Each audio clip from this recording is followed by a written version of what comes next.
Cannabis Media and PCM TV programming is supported by Revolutionary Clinics in Massachusetts, the #1 medical dispensary where the patient comes first, and by Salient Systems for Video Surveillance. You've got regulations, Salient has solutions for your security needs. And by Accounting Buds, your #1 accounting solution for the cannabis industry. And by TCP's Style Lighting Grow Kit, all you need to grow.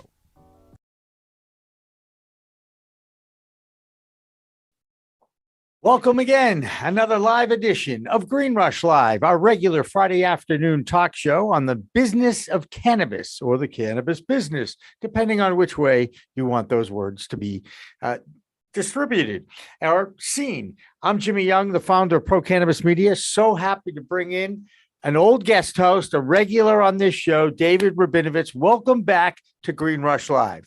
Thanks, Jimmy. It's good to be back with you. And you know, every third Friday of every month, we are welcomed by Morgan Fox, now with the National Organization of Reform of Marijuana Laws. There is, oh, look at Morgan. He's got some of this. He's got some stuff going on here. I'm getting old, Jimmy. Give me a break. Yeah, that's right. Real old. Yeah. You don't know old like David and I know old. Okay, let's just say. But good to see you, Morgan. Thank you so much. We always look forward to your reports and your insight on what's going on in the world of cannabis reform at the federal level. And I just want to make sure everybody understands that this show, after Morgan is gone, will be dedicated to Black History Month. And we will be talking with a lot of African-American entrepreneurs in the cannabis space. We're looking forward to that. But right now we're looking forward to Morgan Fox's report. Give us some insight. Tell me some good news that Senator Schumer and his comrades are ready to get it onto the Senate floor. Well, I mean, we've seen reports over the last couple of weeks, both publicly and privately, that Senator Schumer is working towards introduction of the Cannabis Administration and Opportunity Act in April. We don't know exactly when, but the fact that he is currently shopping it around to members of the Senate in order to get their feedback on it before they officially introduce it, I think is a really good sign. There's probably going to be some last minute tweaking involved in it. Unfortunately, no one that I'm aware of outside of Senate offices has actually seen what the official language looks like. And, you know, there were hundreds, if not thousands, of comments submitted when the draft legislation was originally released back in July, including by NORML, by NCIA, by MCBA, by DPA, by like a slew of other groups. And so it'll be interesting to see exactly what from those comments made it into the introductory language. You know, we know that Senator Schumer, as well as Senators Booker and Wyden, have been very engaged with stakeholders in this process. So we're very hopeful that they took those comments seriously, and that you know, the bill that does get officially introduced is an improvement on the draft legislation, which admittedly was already very thoughtful and a pretty decent bill. But there were some serious drawbacks to it that we hope get addressed. But really, at this point, it's just a game of wait and see. Luckily, I think that there will be an impetus for him to keep that timeline with the fact that it appears increasingly likely that the MORE Act is going to get a House floor vote on at some point in March. So, I mean, I think that that'll be really useful in terms of both like gauging support for cannabis policy reform, as well as keeping the Senate on a relatively short timeline in terms of getting that bill introduced. And then hopefully we can start getting hearings in the Senate about comprehensive as well as incremental cannabis policy reform bills, and just the issue in general, which to this point really hasn't happened.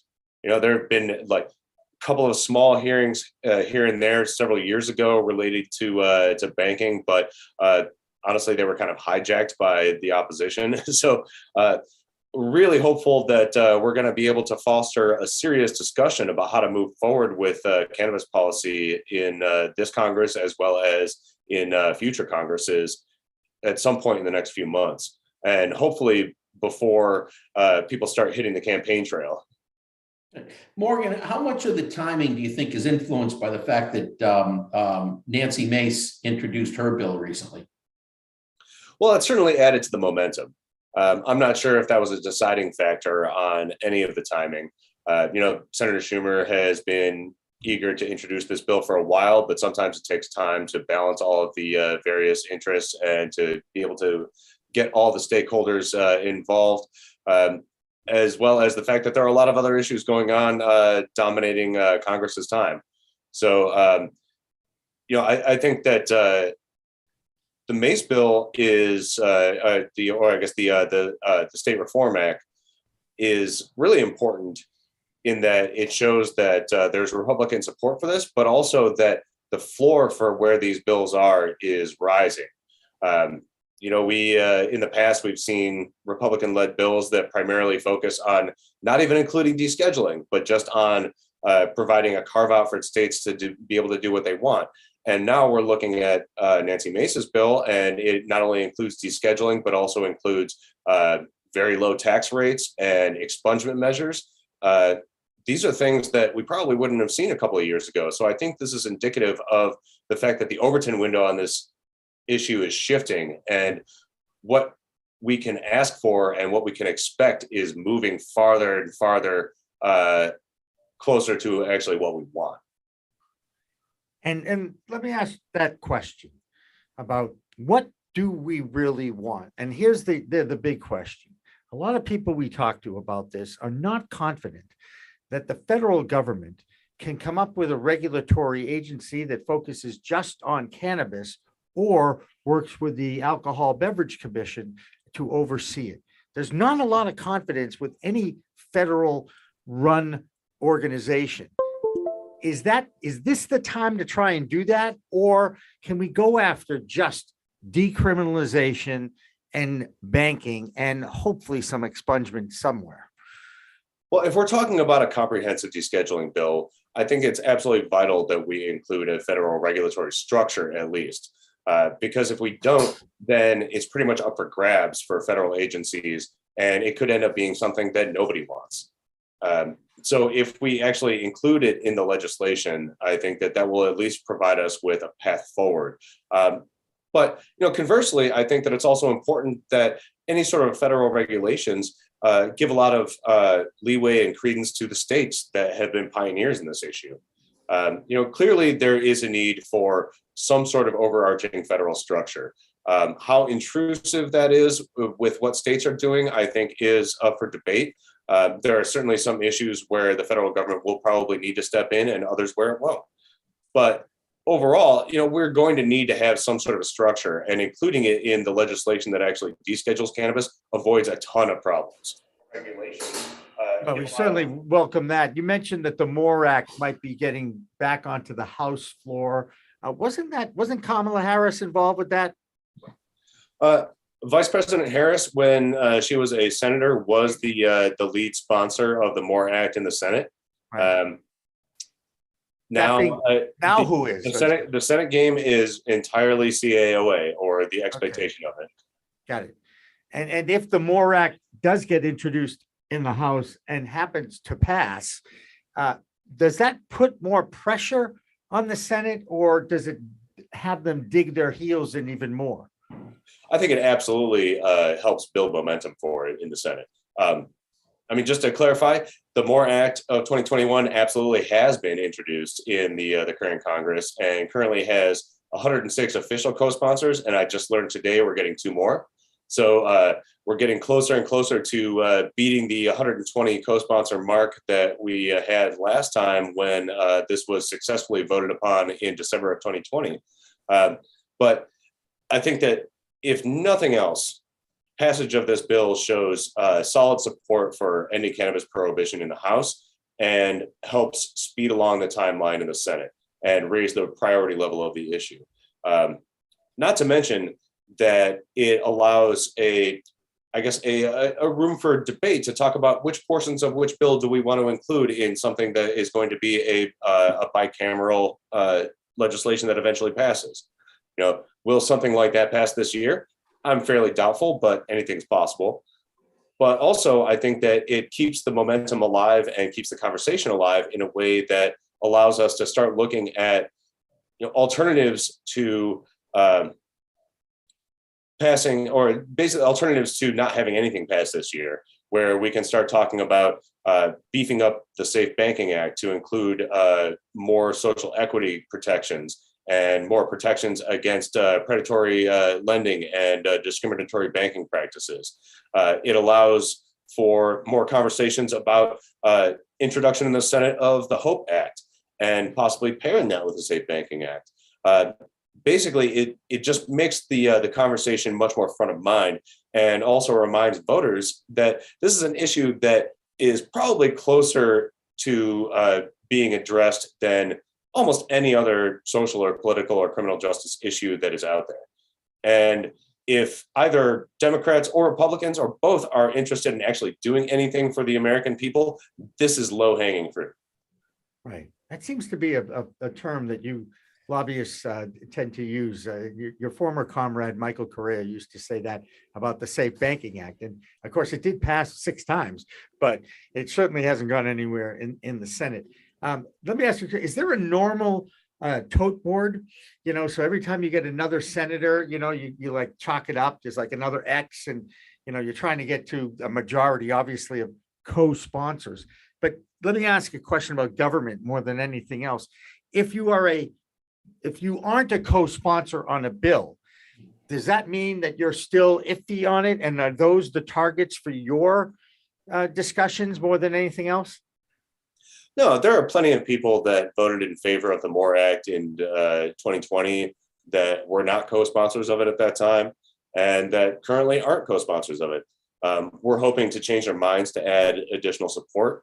I think that it's very important for lawmakers as well as their constituents to see who else is supporting these bills and who is 100% going to vote for it, absent any sort of changes or amendments. But that's sort of signaling that this is something I'm behind, and I'm going to back this bill and do what I can to help support it behind the scenes, I think is very important. And so we're urging as many people as we possibly can on both sides of the aisle to co-sponsor the MORE Act right now, because that's a very important signal to send in terms of what their priorities are for passing comprehensive cannabis policy reform legislation and descheduling. Right. David, you got some? You let me go into like sleep mode back here, Jimmy, but okay. Oh, thanks. I appreciate the fact that we're putting you to sleep already. Yeah. So there's been a lot of talk with editorials that have been published lately about trying to suspend the dormant commerce clause. Are you aware of those conversations going on? I am. NORML doesn't really take a position on interstate commerce. In theory and hypothetically, we definitely support interstate commerce, but we don't really have a solid position on what that looks like or how it should be implemented. There are a lot of valid arguments on several sides of the issue between allowing it to immediately start unfettered as soon as cannabis is descheduled, limiting it or putting sunset clauses in place that would only allow social equity applicants to be able to engage in interstate commerce. There are some models right now being suggested that would, for a time being, and even before descheduling, allow individual states to enter into interstate commerce compacts that would just be limited within those states and would be able to be designed by those states to best protect consumers and their industries and social justice. There are a lot of opinions about this, and a lot of discussion about this. In general, NORML isn't in the business of trying to pick kingmakers. We're trying to look out for what's best for the consumer. But in general, at some point, this is going to have to be treated like any other agricultural or commercial product, and to that end, interstate commerce is naturally going to come with that. So, I think that it's wise to be prepared for that. But in terms of exactly how that looks and how it's rolled out, we're really kind of taking a step back on it. My view of that is that interstate commerce is going to help the little guy a lot more than the big guy. And as much as I've read the articles and the positions that interstate commerce, the big guys will just take over. I think the MSOs are the ones who are going to get crushed with interstate commerce. I would probably, if interstate commerce came into play tomorrow, I would short IIPR stock. I think the interstate commerce is going to allow plant from really inexpensive grow areas like the West Coast to come to the East Coast, and indoor grow operations that are primarily MSO driven won't be able to compete with that kind of a pricing. I think it's a little guy who's going to do much better. And I'm gonna add on to the interstate commerce thing, Morgan. It happens all the time. Now it's not legal, okay? And now you're starting to see in the legal market recipes for various edibles or tinctures being shared and licensed from one state to the other. They all make it in a legal state. It's a loophole, but it exists already. Well, I can't really speak to that. I will say that the same problems that the lack of interstate commerce has created for existing MSOs are also going to negatively affect entrepreneurs from marginalized communities that are also seeking to be MSOs. I think that there is a really solid argument in favor of allowing interstate commerce and trying to normalize the cannabis trade nationwide. That being said, there are a lot of arguments in place that are out there right now that I find fairly compelling in terms of who is best positioned to engage in interstate commerce. Additionally, we're looking at the potential for completely wiping out the cultivation and processing, or at least the cultivation industries in states that are not as well positioned, the Northeast, technologically to be able to do that. So that's something to consider as well, particularly if any of those areas happen to have successful social equity programs, which admittedly none of those are. As I'm sure that you guys saw from MCBA's report last week. But interstate commerce is going to be disruptive in a number of ways. So I think that it's absolutely vital that we look at it carefully. But again, I'm not in a position to say exactly what it should look like. I think that there are pros and cons on in every model that you look at. It's estimated 10% of the commercial electricity consumption in Massachusetts is now being consumed by marijuana grow operations. And from an environmental standpoint, I think that that's a very important aspect to look at. Right. They're not good for the environment. It makes no sense to grow a plant of that size that has basically such a small fruit indoors. The ratio of plant size to output doesn't make sense, and it just consumes a ton of electricity. I personally think interstate commerce will actually give social equity a leg up, because social equity entrepreneurs, many of them have contacts. I've talked to plenty of them, and they have contacts in other states, especially on the West Coast. They'll be the first ones on JetBlue to fly to the West Coast to start to bring product back at a much better price, and they won't be beholden to the larger industrial indoor grow operators. They'll have much better pricing. They'll be able to compete head on with the MSOs with minimal problem. And in new states, think of Connecticut, New Jersey, New York, where plant material is going to be very scarce in the early part of the equation. They'll be able to get plant material. That's going to be more product manufacturers. I don't see how it hurts social equity with interstate. I think it is the one thing that can level the playing field. Well, up until very recently, the prevailing argument was that interstate commerce would be a net boon for social equity applicants and licensees in every state. But recently some arguments have surfaced that I think are fairly compelling and worth looking at, particularly from folks like Shalene Title at the Parabola Center. So, I recommend that people look at both sides of these arguments and come to their own conclusions. Well, I tell you, we are going to be focusing on the role that race has played in cannabis history in the United States and where it stands right now. And we all know that the Last Prisoner Project is trying to get all those who have been convicted of possession crimes out of jail. They've targeted, I believe, a guy by the name of Kevin Allen now to free. And I believe he was in Louisiana serving a life sentence for a $20 cannabis deal to an undercover cop. And, you know, when I read stuff like that, it obviously really bothers me.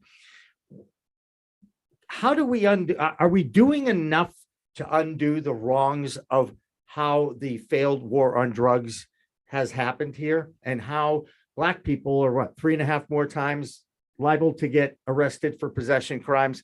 Are we starting to see that at all? Because I read a report from Rutgers University this week that is showcasing again that even though New Jersey voted it legal, they still made an awful lot of arrests that had to do with race. And, you know, it bothers me that it's 2022. We've come so far and these kinds of things are still happening. I mean, in answer to your question, are we doing enough? Hell no, we aren't. Good. We can always do much, much more.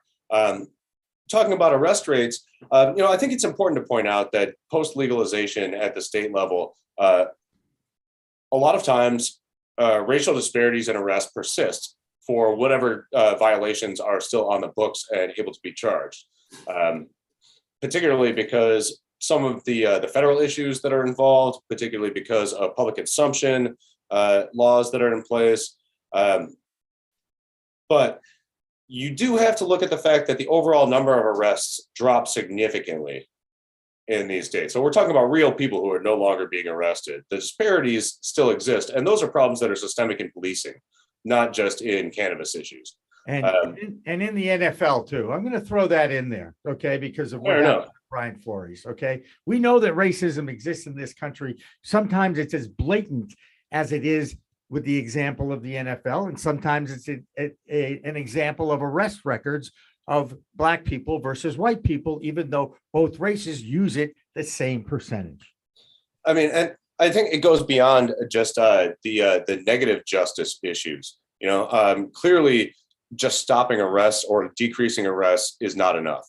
It's definitely a huge step in the right direction, but we need to start looking at or continue to look at things like repairing the harms caused by prohibition, by helping the communities that have been most impacted by prohibition build generational wealth and get access to new opportunities that have been denied to them, by providing for record clearance and expungement and resentencing. And I mean, yeah, you guys know that I got into this because of firsthand witnessing sentencing disparities.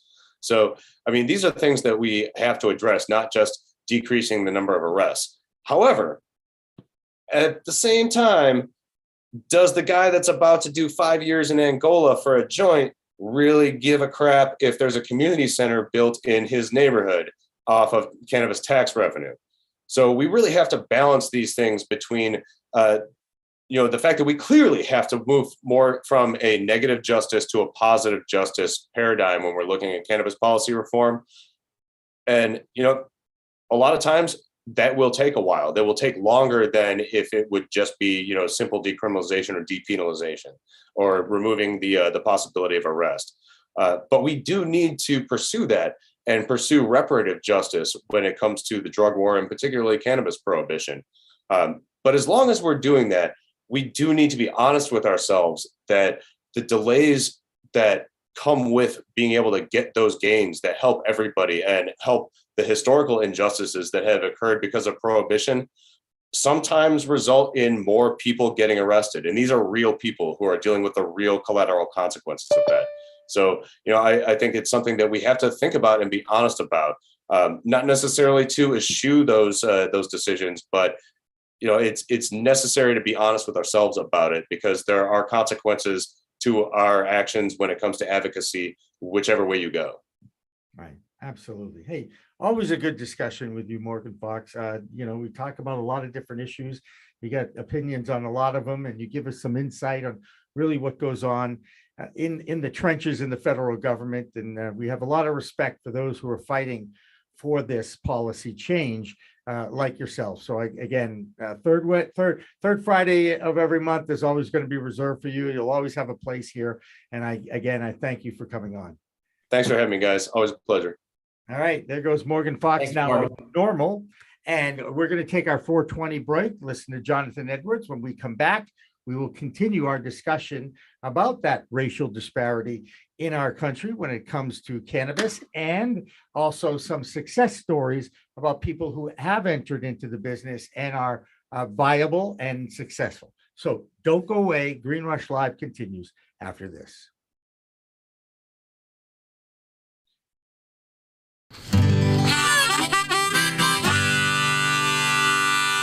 Yeah, this is a tune that I wrote back in 19...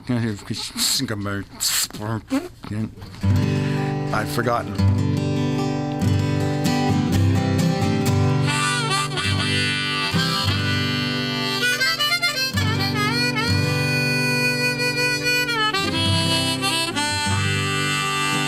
We had a saying in our old band, one of my first bands in 1966 or so. What are you going to do tonight? Oh, just, you know, like every other night, just going to lay around the shanty and put a good buzz on.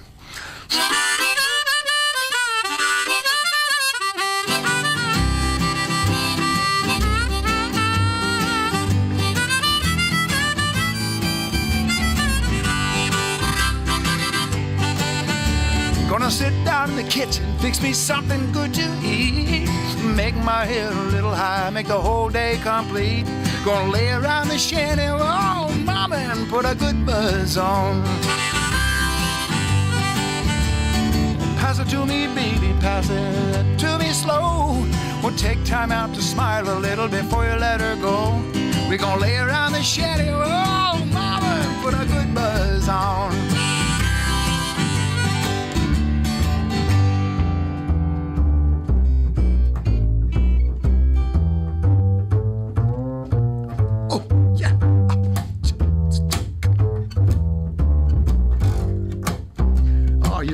You're on something. Go ahead.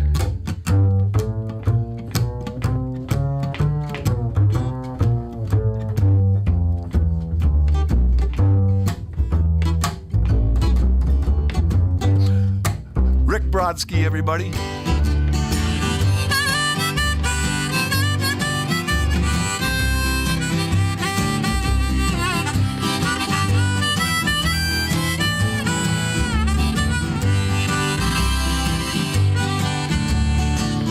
Nothing to do and there's always room for more. Fill it, light it, shut up and close that door, baby. We're gonna lay around the shanty, mama, and put a good buzz on. Take it, okay.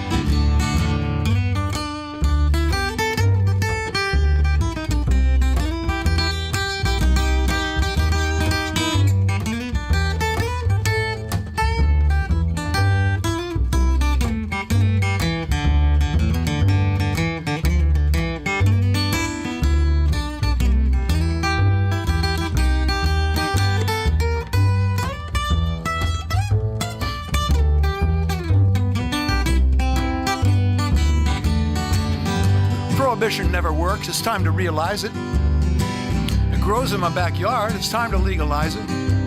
We're gonna lay around the shanty, mama, and put a good buzz on.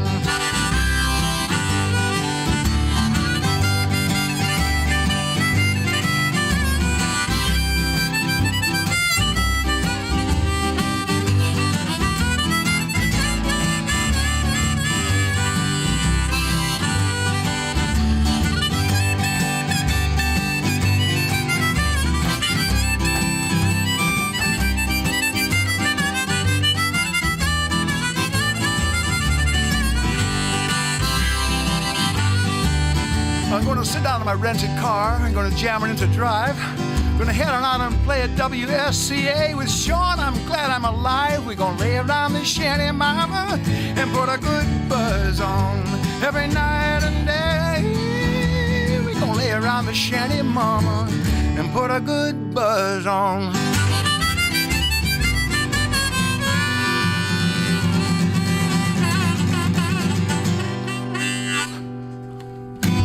Nice. It's Friday. Thank God. Thank God Jonathan Edwards is joining us live in the WSCA. Hey, You want to grow your own plants? Check out Style Lighting's Grow Kit. It has everything you need to become an expert home grower and bring the power of the sun indoors. Style Lighting uses TCP's high-powered commercial LEDs that deliver twice the output in the market. The Grow Kit has a grow bag, a timer, chains to hang the light, and of course the best in the business lighting system by TCP. Check out stylelighting.shop for more information.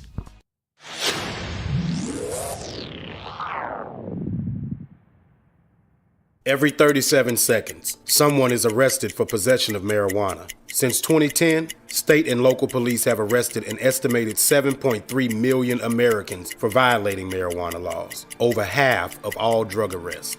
Black people are 4 times more likely to be arrested for marijuana laws than white people. States waste $3.7 billion enforcing marijuana laws every year. Most of the people police are arresting aren't dealers, but rather people with small amounts of pot, just like me. I'm Gary Chambers, and I'm running for the U.S. Senate, and I approve this message.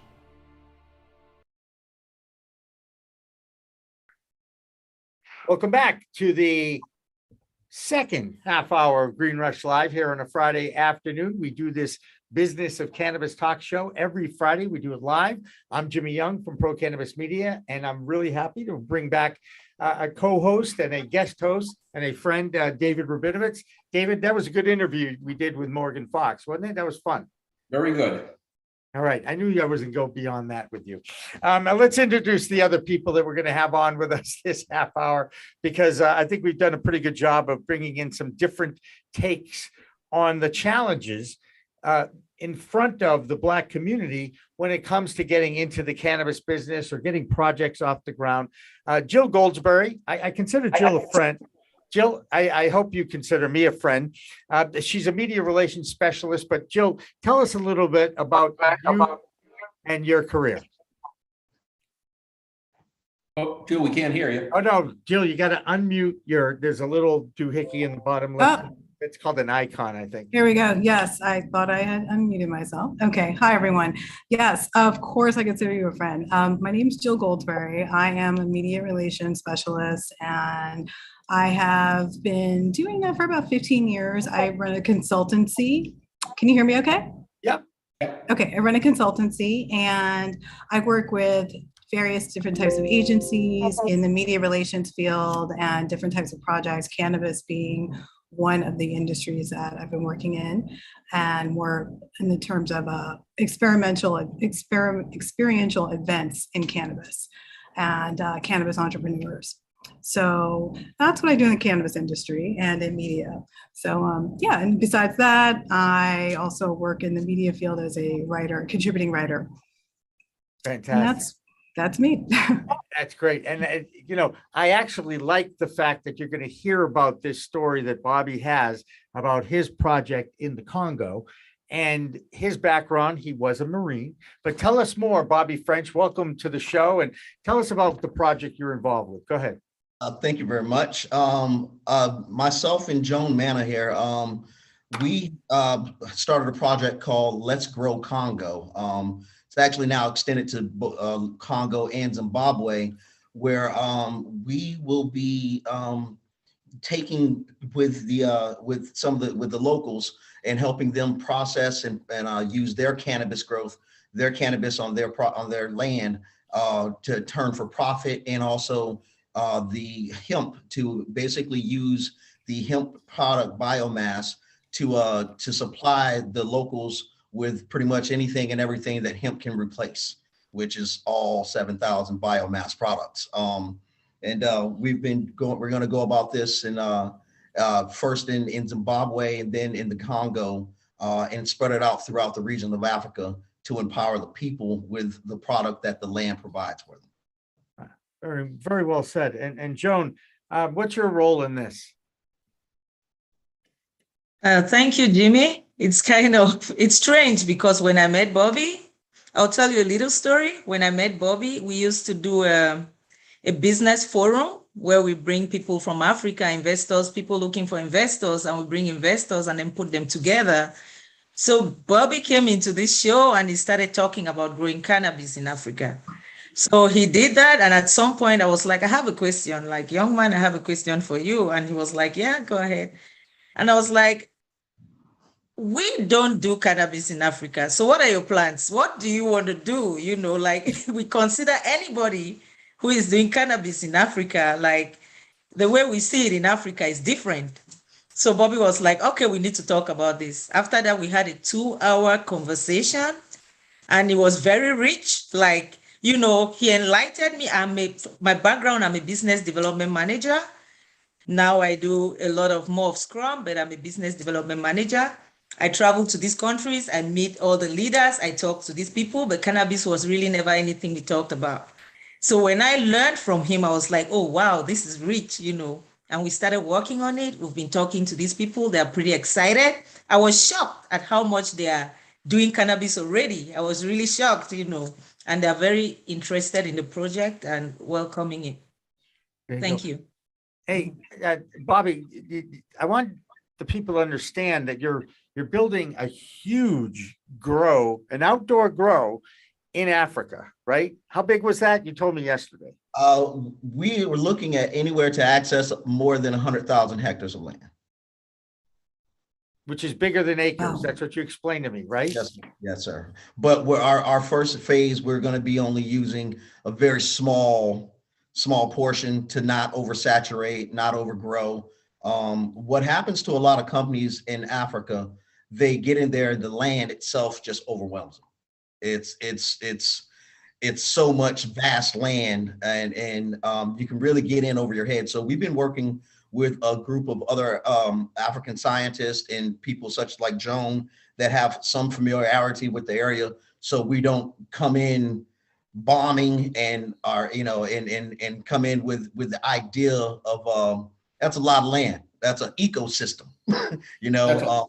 And our idea is to disrupt the industry, not destroy the industry, but being able to have a consistent, steady supply of hemp, cannabis, hemp and THC that's the product. We are putting ourselves in a position to supply the entire world if need be. Jimmy, let me just give you a sense of what he just said. I'm going to interpret it as a numbers guy. He's planning on growing more weed in this project than is currently grown legally throughout the whole state of Massachusetts. That's more than 10 million square feet. That's a big operation. All right. That's what intrigued me when A he lot of told me weed. about it. You know, Jill, what if they needed publicity for this? What kind of a campaign do you think you could come up with? Because I'm sure that Bobby, being an ex-Marine, is still struggling trying to get funding and even get attention, and that's why I wanted to bring him on today. Right. I would love to talk about that with you at some point. That I think that there's so much you can do with that because of his story as a veteran. And there is a lot of talk right now about veterans and cannabis and the effects, you know, what it can help do for veterans with PTSD and things like that. So I think there's a larger story there to look at. And the fact that you're growing, you know, you have your own grow. I mean, that's incredible. You'd probably be the first veteran, I believe, that has done that. So right there is a story, and that's what I would take from it and grow from there. But, you know, happy to talk with you about that at a later date. Yeah, absolutely. Well, and the Bobby, thing, your story about cannabis, you shared it with me. I grew related to PTSD. Am I right? I grew up a very straight edge child. I was in a ministry group. I didn't smoke, drink, or curse till I joined the Marines. And that was the catalyst. Yeah. And after coming home, and I had a pretty hard time adjusting. I heard the food in prison was good. I checked it out. They lied. It was not good at all. And I didn't smoke cannabis. And the first time I ever smoked a joint, it was like I was a completely kind of different person. It put me in a center to where it slowed me down. And the things that I had gone through as far as, you know, in the Marine Corps and, you know, some and other type of violence and traumas, it puts me in a sense to where I can manage. And I think that one of the things really that made me want to do this was the usage. I really want to advocate for the usage of cannabis with PTSD soldiers, particularly combat soldiers, and even extending that out to first responders. So, you know, that's one thing that I really advocate for, and that's one of the main reasons why I want to get into this. But the main reason was because in the Congo, what's available, there's strands in Africa that are alien to the Western world. They have never been seen. I saw a documentary where a group of individuals that are currently in the cannabis industry, they took advantage of an African tribe. They made about $3 billion off of this tribe, and they gave them $150. Oh. And it was almost kind of like this. Jill, you might remember you and Joan watching Roots. It was like watching Roots, and I was just so angry. Yeah. And it put me in a position where it's like, well, one of my associates was like, well, you are a person that's in a position to do something about this. Other than working with Joan, I was also doing some other things with the Congolese government, setting up events and women's funding events and women's empowerment events, sporting events and things like that. And my associate goes, bro, you were just talking to like the minister of boxing and the president's secretary like 2 hours ago. Do something about it. And I did. And I wrote an initiative to how, you know, basically how that was the catalyst of how can I help these people to use a product that the Africans have been using since the dawn of time. And how can we now, since the colonizations, the things that had happened to the people there, now that it's been demonized, how can I put this in a perspective with the government to show not only can this bring back bring an economic resurgence, but it can also help the people. So we're going to be using 3D hemp concrete to build homes for the local tribes. We're going to be building a 3D hemp concrete youth center that also has an education center, that has a gym facility, and also a cultural gathering center.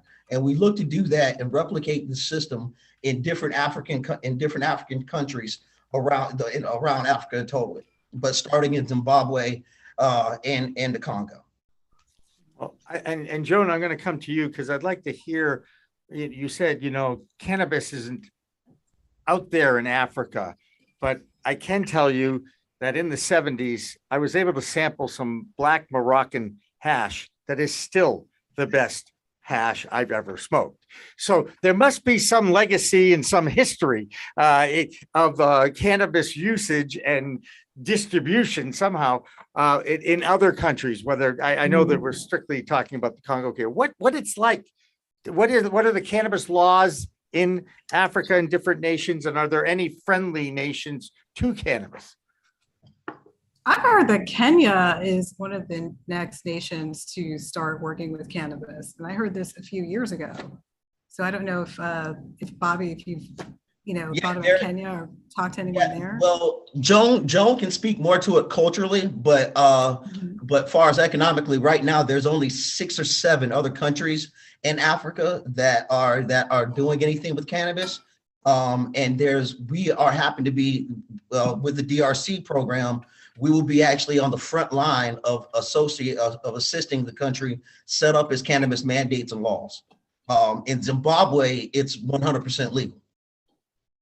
But there are other countries, African countries are seeing that it can really, really turn economically. Like for instance, in some locations in South Africa, you can't even buy the gasoline. It's all hemp fuel. Really? Yeah, That's very interesting. You know, so that's the type of moves that we're trying to get the governments that we're working with to move in that direction. And therefore, not only does it, like, once again, it helps all the people. It's a product that's always there. We're not polluting the world. But Joan can tell you about how cannabis is used in her particular tribe. But that's what it is in the business world. But Joan, tell them how, tell them what y'all do there. Tell us, Joan. I'm talking from the West African perspective. You know, in South Africa, they are far ahead of Africa, other African countries as far as cannabis is concerned. You have most of the countries in Southern Africa have cannabis legalized. Well, that's why we're starting with Zimbabwe, because it's 100% legal. Like, we have the license, we have the land, we have everything we need. We just need to start, you know. In West Africa, it's a bit West and Central Africa. Nigeria is one of the highest consumers of cannabis, but it's not legal in Nigeria. But you know, so A lot of things just so in you understand. Nigeria that aren't legal, I think, but it is, you know, great. I tell you what, great soccer team. I go ahead. Any more background on Africa? I find this fascinating, and then I want to know: are they planning on exporting? Are they going to be able to export? Is there going to be inter-country, interstate trade? There is currently trade agreements between Africa and certain European countries. We're going to be operating near the 11th largest port with the transport distribution with the country to the first largest port in the world in Belgium.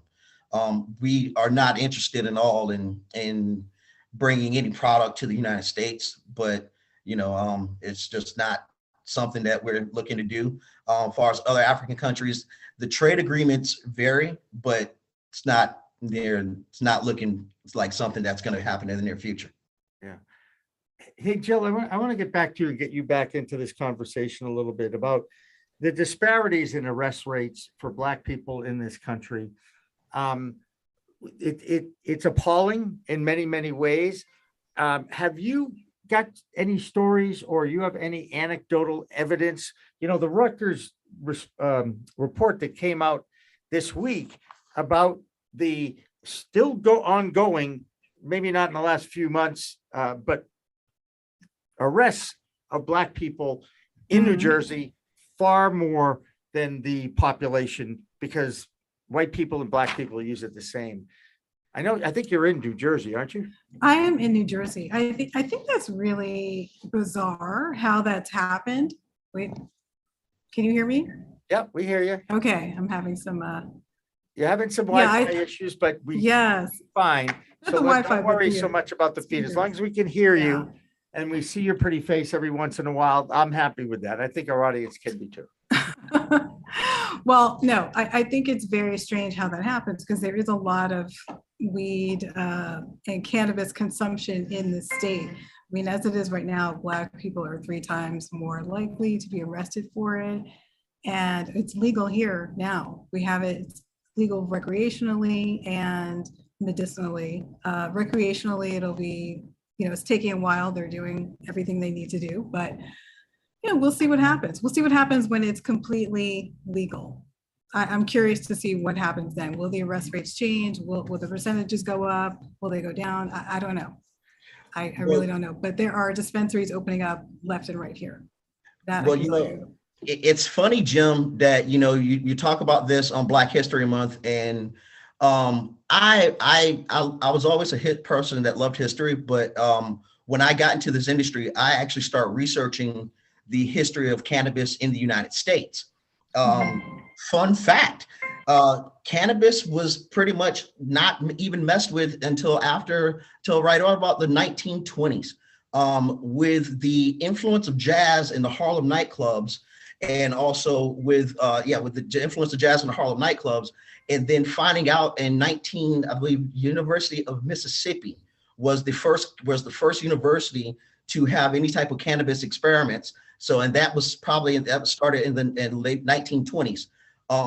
For some reason after that, once the biomass products was found, the multiple uses of hemp that could be used, it was kind of determined that the most people that have access to hemp in the United States in the Northern Hemisphere, Indians, Mexicans, Black sharecroppers.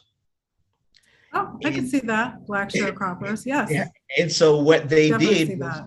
if you demonize the product and take away the product, the people that need the product won't be able to produce it themselves, and they will continue to be dependent upon you.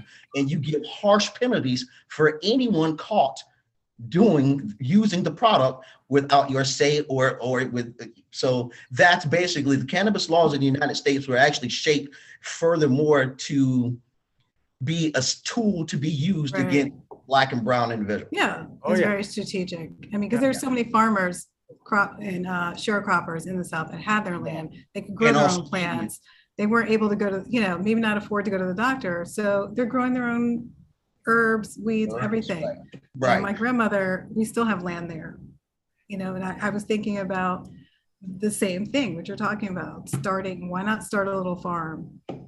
Because in Alabama, it's legal to grow hemp there. They just, I think it was maybe a year or two ago, they started issuing licenses there for hemp. Yeah, and with the hemp was targeted because of the Indians, and a lot of things too. Well, most of our ancient when it comes to hemp, most of our ancient structures, whether it be Roman, whether it be Chinese, whether it be Greek, all have hempcrete. Right. Hempcrete and volcano ash. Right. It's indestructible. I do want to interrupt because we have really one of the finest historians about the cannabis history in the United States on this program. It's David Rabinovitz. He has presented this at different conferences, including the New England Cannabis Conference. David, can you do it succinctly? Can you at least just get us through the 1937 Tax Act and the role that Mr. Hearst and DuPont and Andrew Carnegie played in hiring this racist Harry Anslinger, who really was the first villain in this world. And go ahead, David, just real quick on what that was. Enlighten Bobby is really where I want you to go with that. All right. So when Harry Anslinger was a really interesting guy, and how he ended up running the Federal Bureau of Narcotics had everything to do with prohibition and nothing to do with drugs, right? It was all about the fact he worked for the State Department. He had assignments in Germany, Venezuela, and the Bahamas. So when prohibition came into play, they needed somebody who knew the Bahamas so they could stop the rum runners. They turned to him. He kind of liked that kind of action, got out of working for the State Department and went to work for, I believe, the Treasury Department. And then when the Congress decided they're going to come up with a Federal Bureau of Narcotics, he threw his hat in the ring. He wanted nothing to do with marijuana. When you begin to read about him, mothers would come to him complaining about their kids smoking weed, and he would just usher them right out of the office. One of his great quotes was, marijuana, that stuff grows like weeds in roadside ditches. You might as well try to stamp out crickets.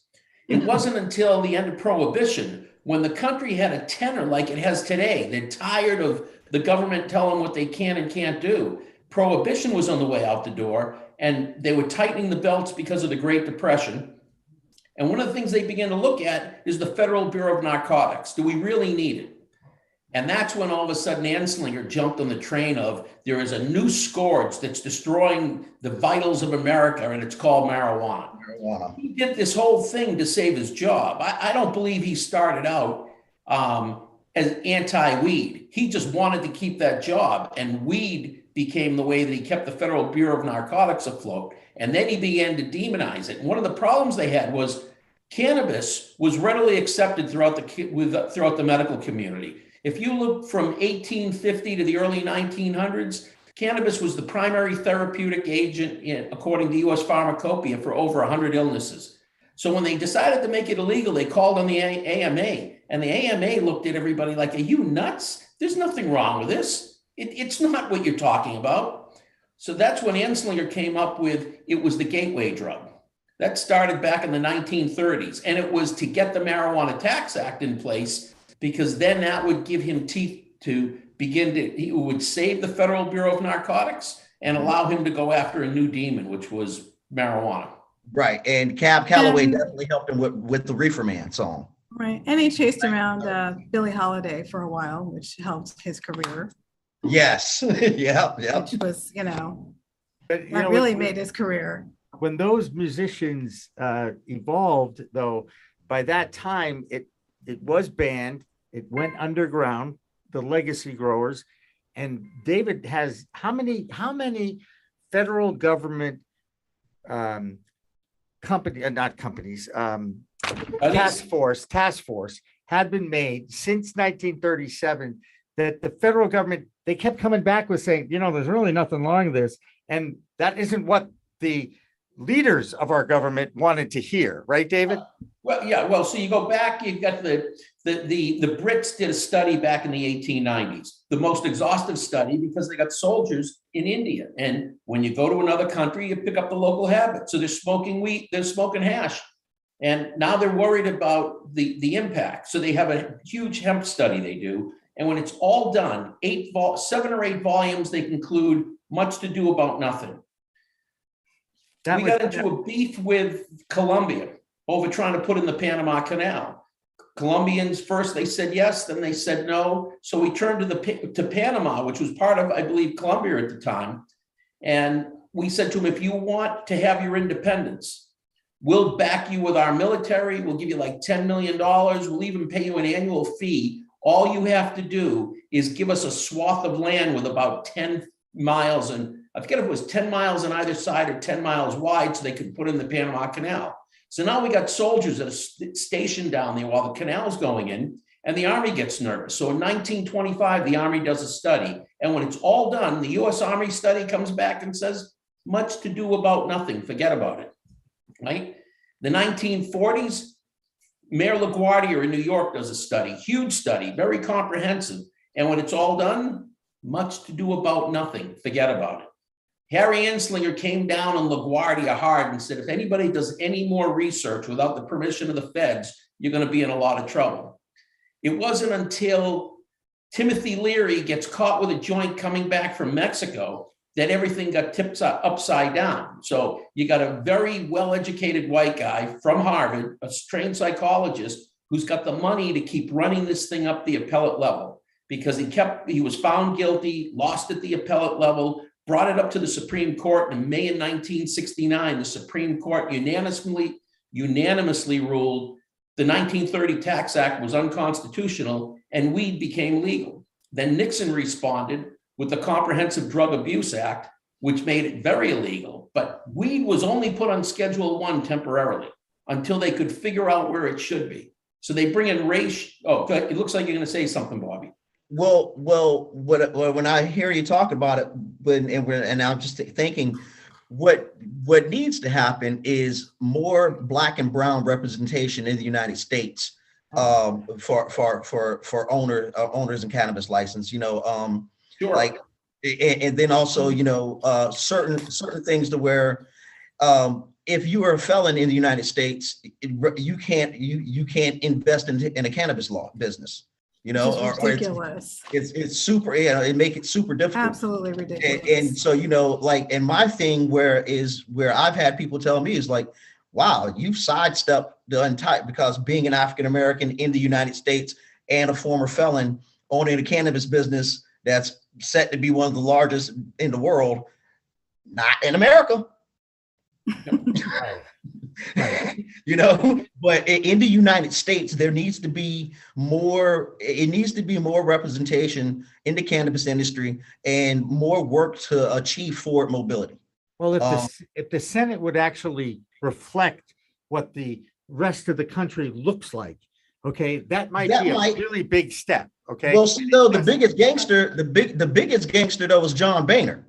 John knew what he was doing. John had a good game going down, and we see how it works now. He held off everybody. Anytime anything about legalization of marijuana came up, when John Boehner was Speaker of the House, shot down, Mitch McConnell style, Grim Reaper. What happened when John was ready to get up out of there? Right. No.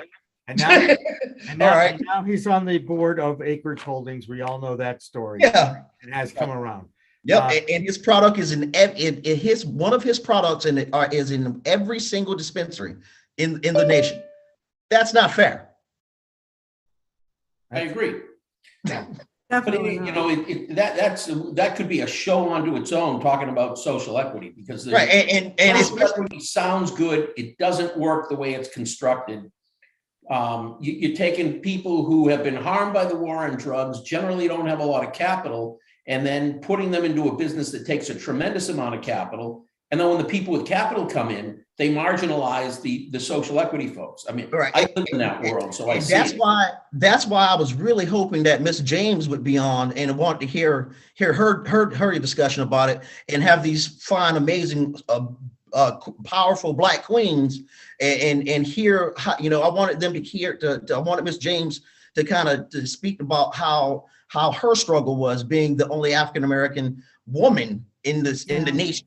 And the type of that struggle was, you know, so if it takes people in positions like you guys that have a platform, that like Miss James that has a platform, and other people in the diaspora that have money to work together to get that forward mobility for more Black and brown individuals, you know.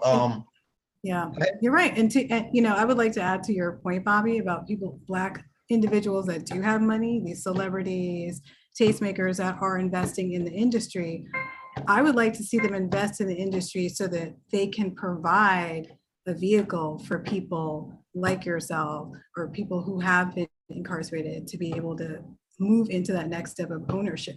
Because I don't know why we're not seeing that. They're starting these businesses, but are they helping others be able to gain capital in that business? And I'd also, you know, to your point, you talked about we need people in the industry, you know, as dispensaries being able to get licenses. We need people that are growers, have licenses, able to provide the product as well, you know, like yourself here in this country, because there's no business without the products, you know? And then people in the financial industry, you can't sell this from the legacy market, make a lot of money and be stupid. The people that come out of the legacy market have the intelligence to make it in the real world. They just haven't had the opportunity.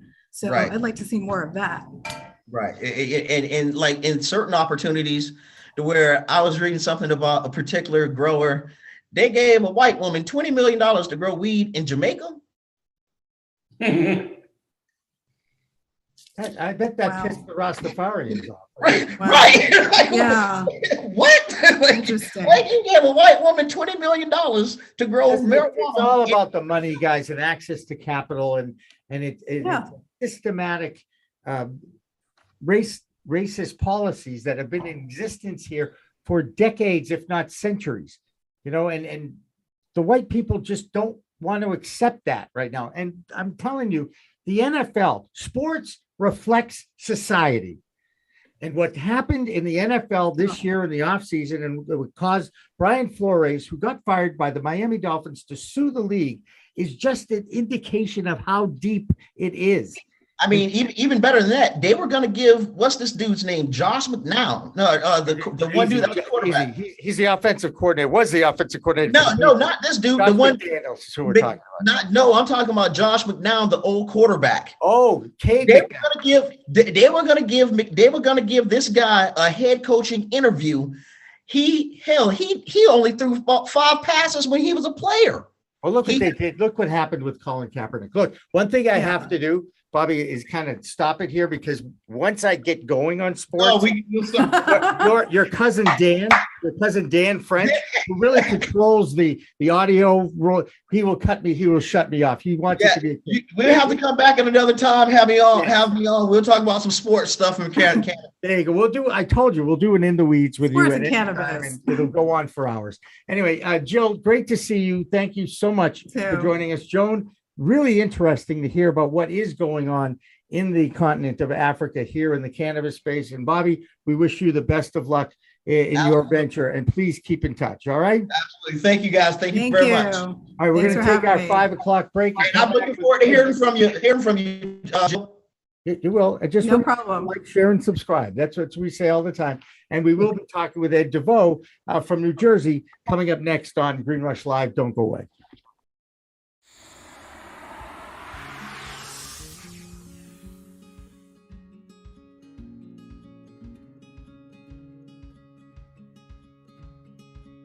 You would think that it is.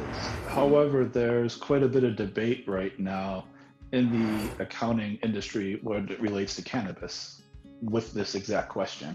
I'm part of a few different networking groups that are solely accountants for cannabis companies. And there's been quite a bit of back and forth in those communities and discussion regarding whether 280E, if it went away, if the administration legalized cannabis or took it off of Schedule 1, what would happen? And it could go either way right now. The debate is it could make the accountant's life much easier. That's what a lot of the inexperienced accountants are saying right now, it seems. Whereas the accountants that have been in this industry for a while and have gone through the same thing that happened with hemp a few years ago are saying that it actually will make lives more difficult, because when hemp became declassified a while back, the accounting became more complicated.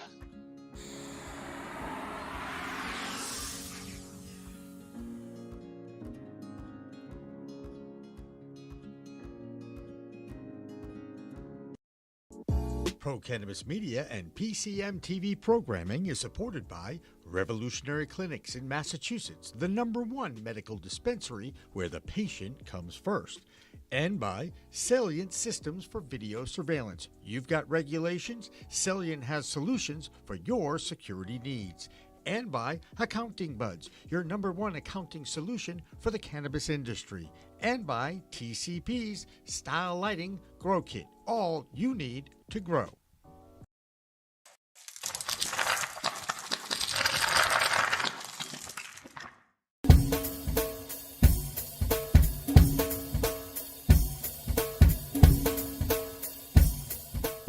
Difference is building a solution for that individual.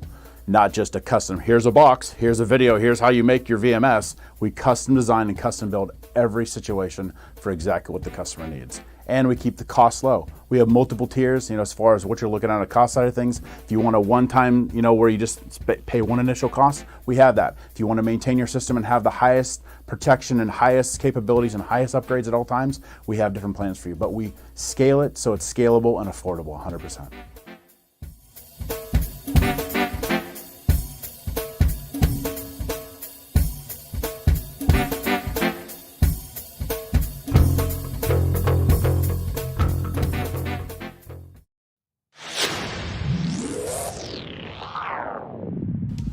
Hey, you want to grow your own plants? Check out Style Lighting's Grow Kit. It has everything you need to become an expert home grower and bring the power of the sun indoors. Style Lighting uses TCP's high-powered commercial LEDs that deliver twice the output in the market. The Grow Kit has a grow bag, a timer, chains to hang the light, and of course the best in the business lighting system by TCP. Check out stylelighting.shop for more information.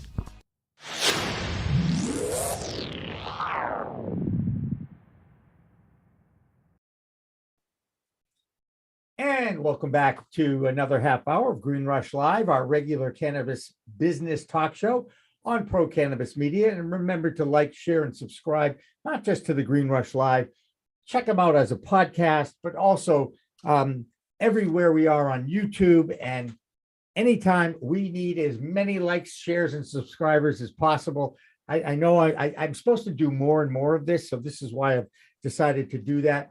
I am Jimmy Young from Pro Cannabis Media. I started this a couple of years ago to give voices to the industry. David Rabinovich has been along with us for every step of the way, and he's back with us this Friday. And also someone who has become almost a regular with us, Ed DeVeaux from New Jersey and the New Jersey Cannabis Business Association. Ed, good to see you, and thank you again. Thank you so much, Jimmy. And David, good to see you again. Thanks, Ed. Always good to have you with us. Thank you. You were a part of my maiden voyage, so. That's great to know. I think you've sailed pretty far since then. You're doing a great job down in New Jersey. I keep seeing some of the events you're putting on, the things that you're keynoting and hosting. It looks like you're doing a great job helping get the industry. There's a lot of activity going on down there. Well, thank you for that. But we still don't have an adult use dispensary open in New Jersey yet, right, Ed?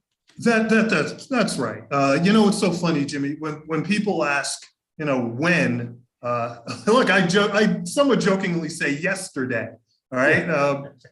Because we had certainly hoped to have something up. But look, and we talked about this a couple of weeks ago, where New Jersey is being deliberate in everything that it's doing, much to the chagrin of enthusiasts. But at the end of the day, I think we are doing it right. And as my colleague a couple of weeks ago from Michigan said, he actually said, I wish Michigan had done it like New Jersey. So I still hold on to that. Right. And in the break, as we were setting this up, I was talking to Ed a little bit about a new study that came out from Rutgers. And Rutgers has, I believe, a division that looks at racial disparities, not just in cannabis, but in many other things. And I believe it came out of that particular group of people. And I'm just going to read to you what some of the findings of this. All right, just give me a break here, because this is really the first time I've read this. First, marijuana usage in New Jersey is slightly lower than usage across the U.S. Among men, 42% in New Jersey, 48% in the U.S. Women, 35% in New Jersey, 39% in the U.S. And this came from the Substance Abuse Mental Health Data Archives from 2021. So this was last year. This is fresh data. As expected, males' usage outpaced females by roughly 10 percentage points in New Jersey and across the country. And they continue to go on about that. And then they said here, New Jersey data also indicated that between 2016 and 2019, marijuana usage for adults 26 years of age and older increased, while usage decreased in the 18 to 25 years of age. And even though youth certainly increased, it has since decreased. And again, you hear these arguments, and Ed, I'm guessing you heard these arguments before the law was passed. Oh, what about the kids? I really think that the kids, now that they've had access to more education, understand that, you know what, we don't, the intrigue of trying it has waned, because now it's a legal adult substance. And we've seen that in Colorado as well. So I guess what I'm going to here is, what are you seeing? What are you hearing? And is it still in place, the stigma and the fact that our people in New Jersey enlightening themselves and getting educated before they step back in or step in for the first time? You know, I appreciate you sharing those numbers. I'll start with this. Back when we were working on the advocacy piece, we were trying to get legalization legislation in place. We actually, at the New Jersey CannaBusiness Association, in conjunction with Minorities for Medical Marijuana and UMMR, United for Medical Marijuana Reform, a whole bunch of us advocacy groups, the ACLU, we actually formed a campaign entitled 94 No More. We had reached up to 94 arrests in New Jersey for simple possession, 94 a day. And it was horrific. It made absolutely no sense. Even if you dismissed all of the health arguments, all of the social arguments, that in and of itself, 94 individuals a day getting arrested for simple possession. And that doesn't surprise me, because I really do think that law enforcement targeted Black people, knowing that they probably are carrying cannabis, or at least, you know. Well, you know what, and that's true. In fact, and I'll do a quick digression, because the notion of law enforcement, since this is Black History Month and we're talking about these issues that really affect communities of color, you know, just recently in New Jersey, we had yet another experience where law enforcement on video treats a Black teen differently than a white teen. It happened in Bridgewater, New Jersey. It's all over media. I think the video is still up. And you can see where police officers break up a fight between a Black teen and a white teen. The white teen is seated on a couch, and the Black teen is taken down on the ground and handcuffed. And so you look at these instances and you see the disparity in enforcement, and it still exists. And unfortunately, you move from marijuana to simple fights. So simple possession to simple teenagers doing what teenagers do, and that's act goofy. And so you still see the disparity in enforcement. So teenagers being goofy. You address the notion of teenage use. Teenage use does in fact go down. And it's interesting when we speak to municipalities who in New Jersey really do have the last say with respect to the instituting cannabis operations. They've been given a ton of leeway. You still have to present that argument because people will still go to council meetings, they'll still go to public hearings. And to your point, Jimmy, what about the kids? This is why when it comes to ingestibles, while we still have edibles and ingestibles, they must have a clinical look, not a culinary look, because we're afraid of the kids. But you turn to statistics, maybe it's not cool anymore. Maybe that's it. And so teenagers are turning their back to it. In fact, unfortunately, cigarette smoking, I think, has gone up. But clearly cannabis use has gone down in that teenage group, in that youth group. And it is comforting. And it does take us to the point where we have to say, why are we still procrastinating outside of just getting the regulation and legislation right? Why are we still procrastinating? Right.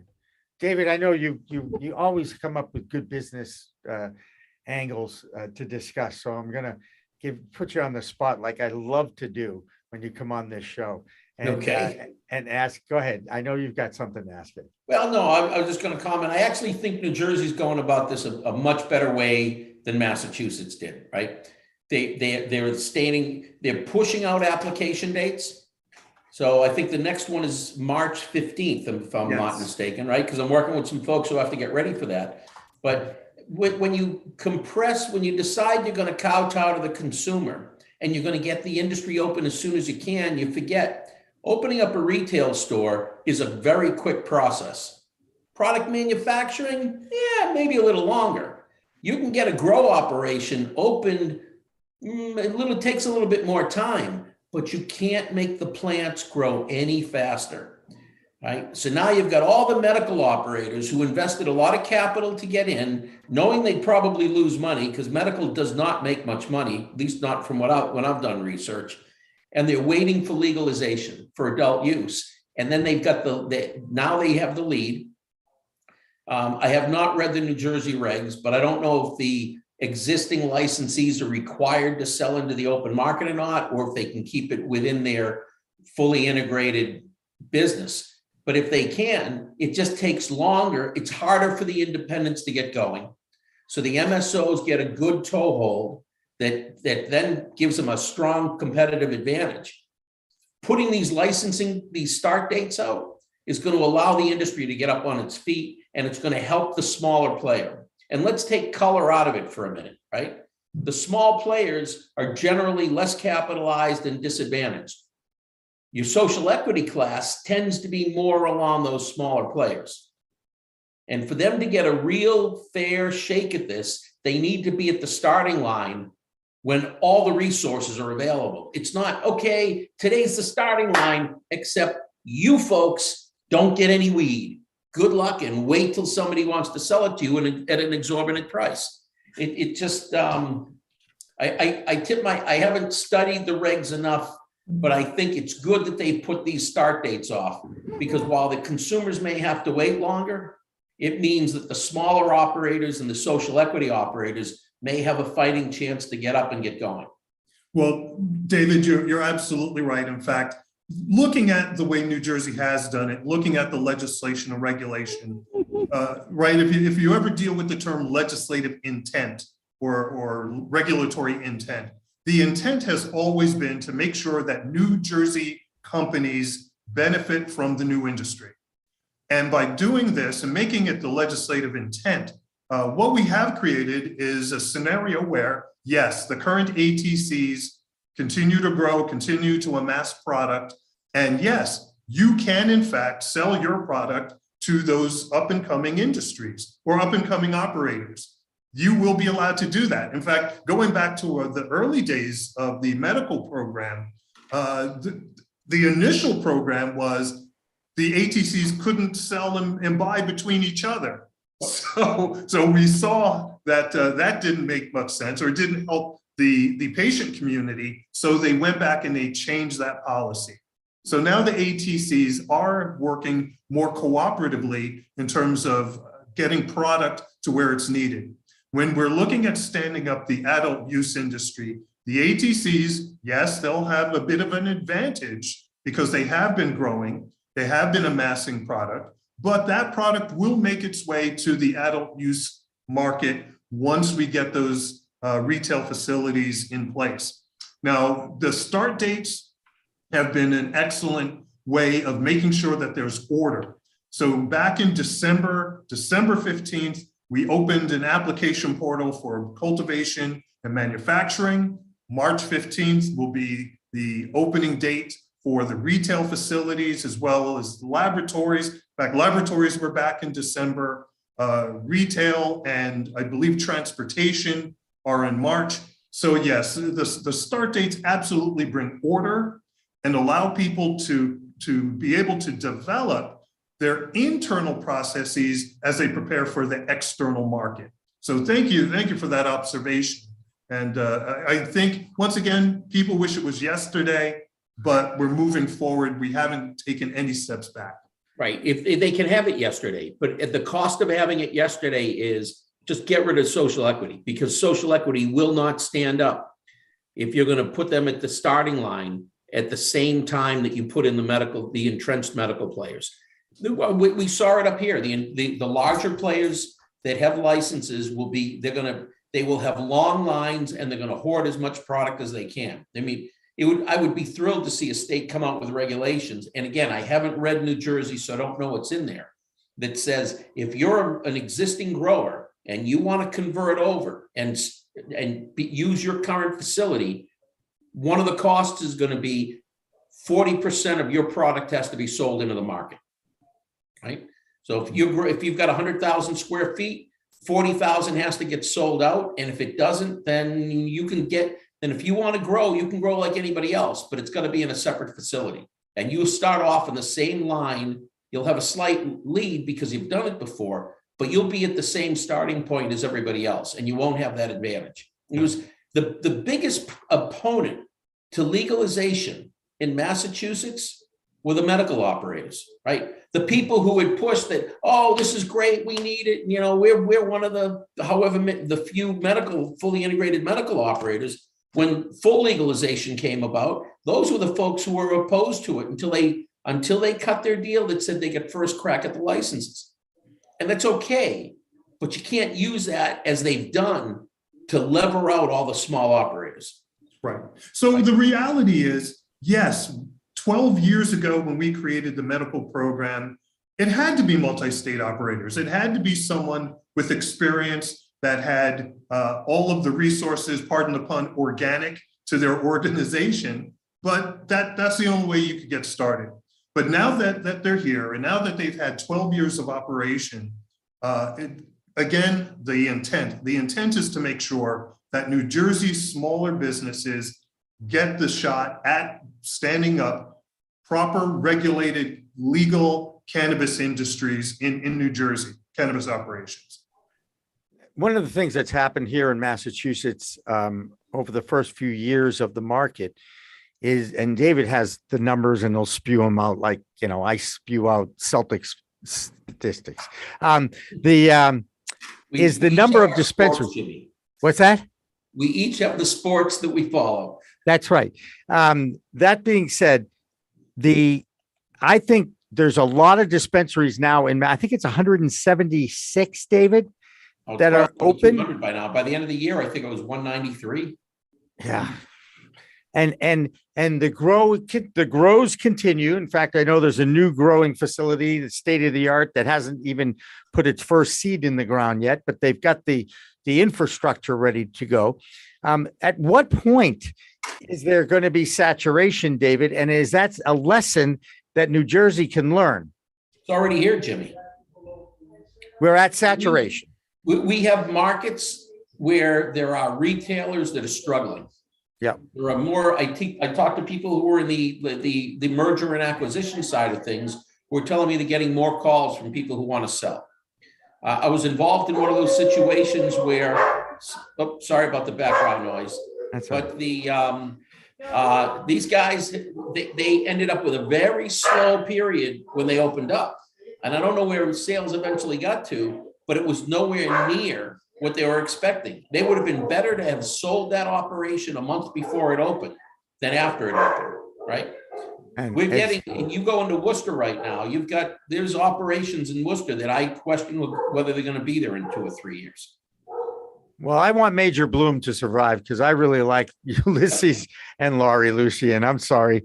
And that right now, that's the only Worcester dispensary I've been to. However, the Summit Lounge is another story. Ed, where is the law in New Jersey regarding social clubs, whether they be private clubs? And is there going to be like 1-day licenses for outdoor festivals? Is any of that in the regulations as far as you know? That's a great question because it does lead to more questions. But essentially the basis of the legislation that we enacted, and there's still some regulation pending, deals with retail and consumption lounge. Mm-hmm. So New Jersey, in fact, created this category, retail and consumption lounge, for licensing. Now, a lot of people think that the consumption lounge piece was just done out of convenience. And I dare say that the consumption lounge notion was a piece of our social justice conversation. In New Jersey, we have still some significant parts of our communities that have Section 8 or federally subsidized housing. Mm-hmm. One of our big concerns was that people would actually lose their homes, lose their residences because they took their medicine. So what we needed was to provide opportunities for people to partake of cannabis, initially on the medical side, but now that we're going to adult use, even on the adult use side, be able to partake of the plant, be able to have whatever part of their culture they want to expand upon and do it safely. And when we say safely, we mean without the fear of losing their homes. So consumption lounges was actually the brainchild of our social justice conversation. So we do have consumption lounges included in retail. So a consumption lounge under the regulated environment will not open until the retail establishment does. So that being said, look, there are places in New Jersey where they are pushing the envelope. They have created consumption lounges. Right. They're doing so, right? And they've done so, and they're charging cover fees. And look, unfortunately, I can't support you because that's outside of the regulatory climate that I help lobby for. And it's outside of the regulatory umbrella that we help prop up. But I get it, right? It's a private club. It's a private club. Yes. And yes. You can probably show up at the door and become a member. There isn't a lot of, initiation or orientation. if you've got $20 or $15 or whatever it is, right. You're in and you can consume. Go ahead. Oh, no. So you're absolutely right. And so I think the consumption lounge piece, there are municipalities when they opted in, and I think our viewers are familiar with the opt-in, opt-out of New Jersey and other states. And so there are communities that opted in and said, yes, retail with consumption is allowed here. And some said, nope, retail only. But either way, there will be opportunities to have consumption in a safe climate. Yeah, I like hearing that.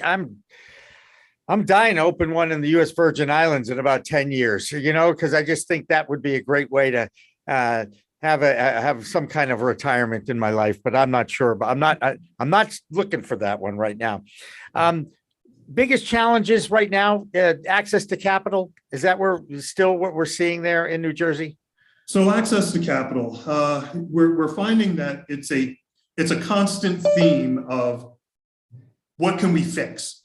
So this morning I was with the South Jersey Chamber of Commerce, And in fact, one of our commissioners was the keynote, Christina Nash. Commissioner Nash was the keynote speaker. She did a great job. She's a really wonderful member of our Cannabis Regulatory Commission. Her background suits her well for this. And we talked about what are the challenges. And I sat on a panel that included people in finance. And so there are limitations still with respect to going out and finding, I'll call it conventional capital, right? So banks and credit unions are still not hanging a shingle on the door saying we're open for cannabis, but there are folks that are out there that are in fact helping, and we are helping promote them. So while it's a challenge, we think we can overcome that. All right, last question, and it has to do with hiring practices.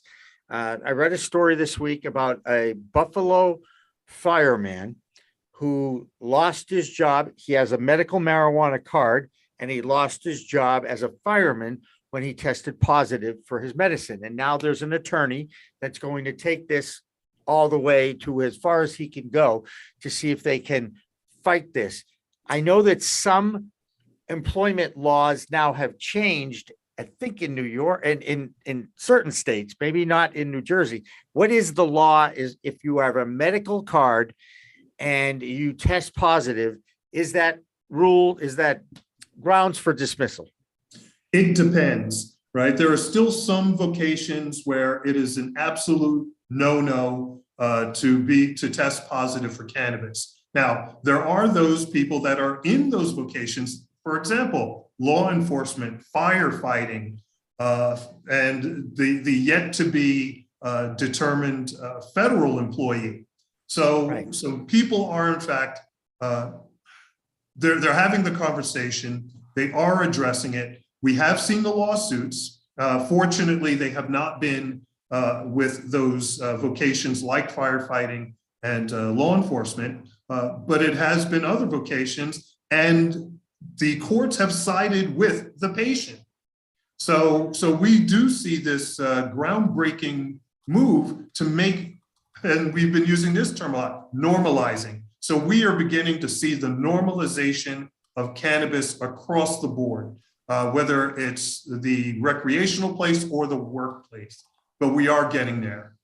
There you go. Hey, terrific. Always good to talk with you, Ed. And I like the fact that you didn't have to share with anybody, so we could ask you direct questions for the last 25 minutes or so. So again, thank you so much for coming on today on the Green Rush. Oh, Jimmy, David, thank you so much. I usually don't have such a sparse background, but this evening I am actually at a historic theater in Rahway, New Jersey, and the theater has allowed me to use one of their production rooms. So wow. This is a historic Union County theater in Rahway, New Jersey. Wanted to give them a shout out. Thank them very much for letting me do this before I go to an event here. Well, you're at every event in New Jersey. You know what I'm saying? I think that's a great thing. Keep it up. And of course, you always have a friend here. Anytime you need a forum to share what's going on, you are welcome on our shows. Thank you so much. Appreciate you. And we will continue with Green Rush Live. The big finish is coming up. Don't go away.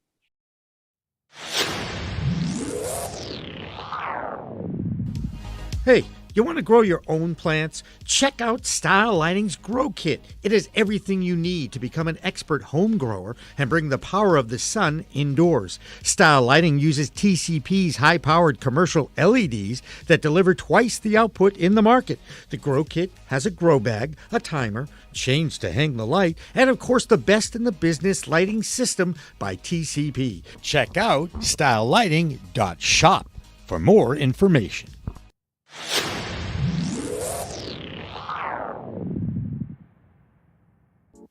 Pro Cannabis Media and PCM TV programming is supported by Revolutionary Clinics in Massachusetts, the #1 medical dispensary where the patient comes first, and by Salient Systems for Video Surveillance. You've got regulations, Salient has solutions for your security needs.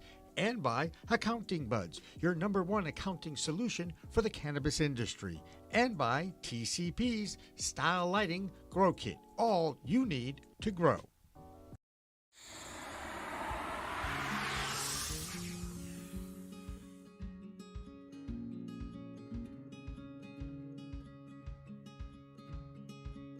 You would think that it is. However, there's quite a bit of debate right now in the accounting industry when it relates to cannabis with this exact question. I'm part of a few different networking groups that are solely accountants for cannabis companies. And there's been quite a bit of back and forth in those communities and discussion regarding whether 280E, if it went away, if the administration legalized cannabis or took it off of Schedule 1, what would happen? And it could go either way right now. The debate is it can make the accountant's life much easier. That's what a lot of the inexperienced accountants are saying right now, it seems. Whereas the accountants that have been in this industry for a while and have gone through the same thing that happened with hemp a few years ago are saying that it actually will make lives more difficult, because when hemp became declassified a while back, the accounting became more complicated.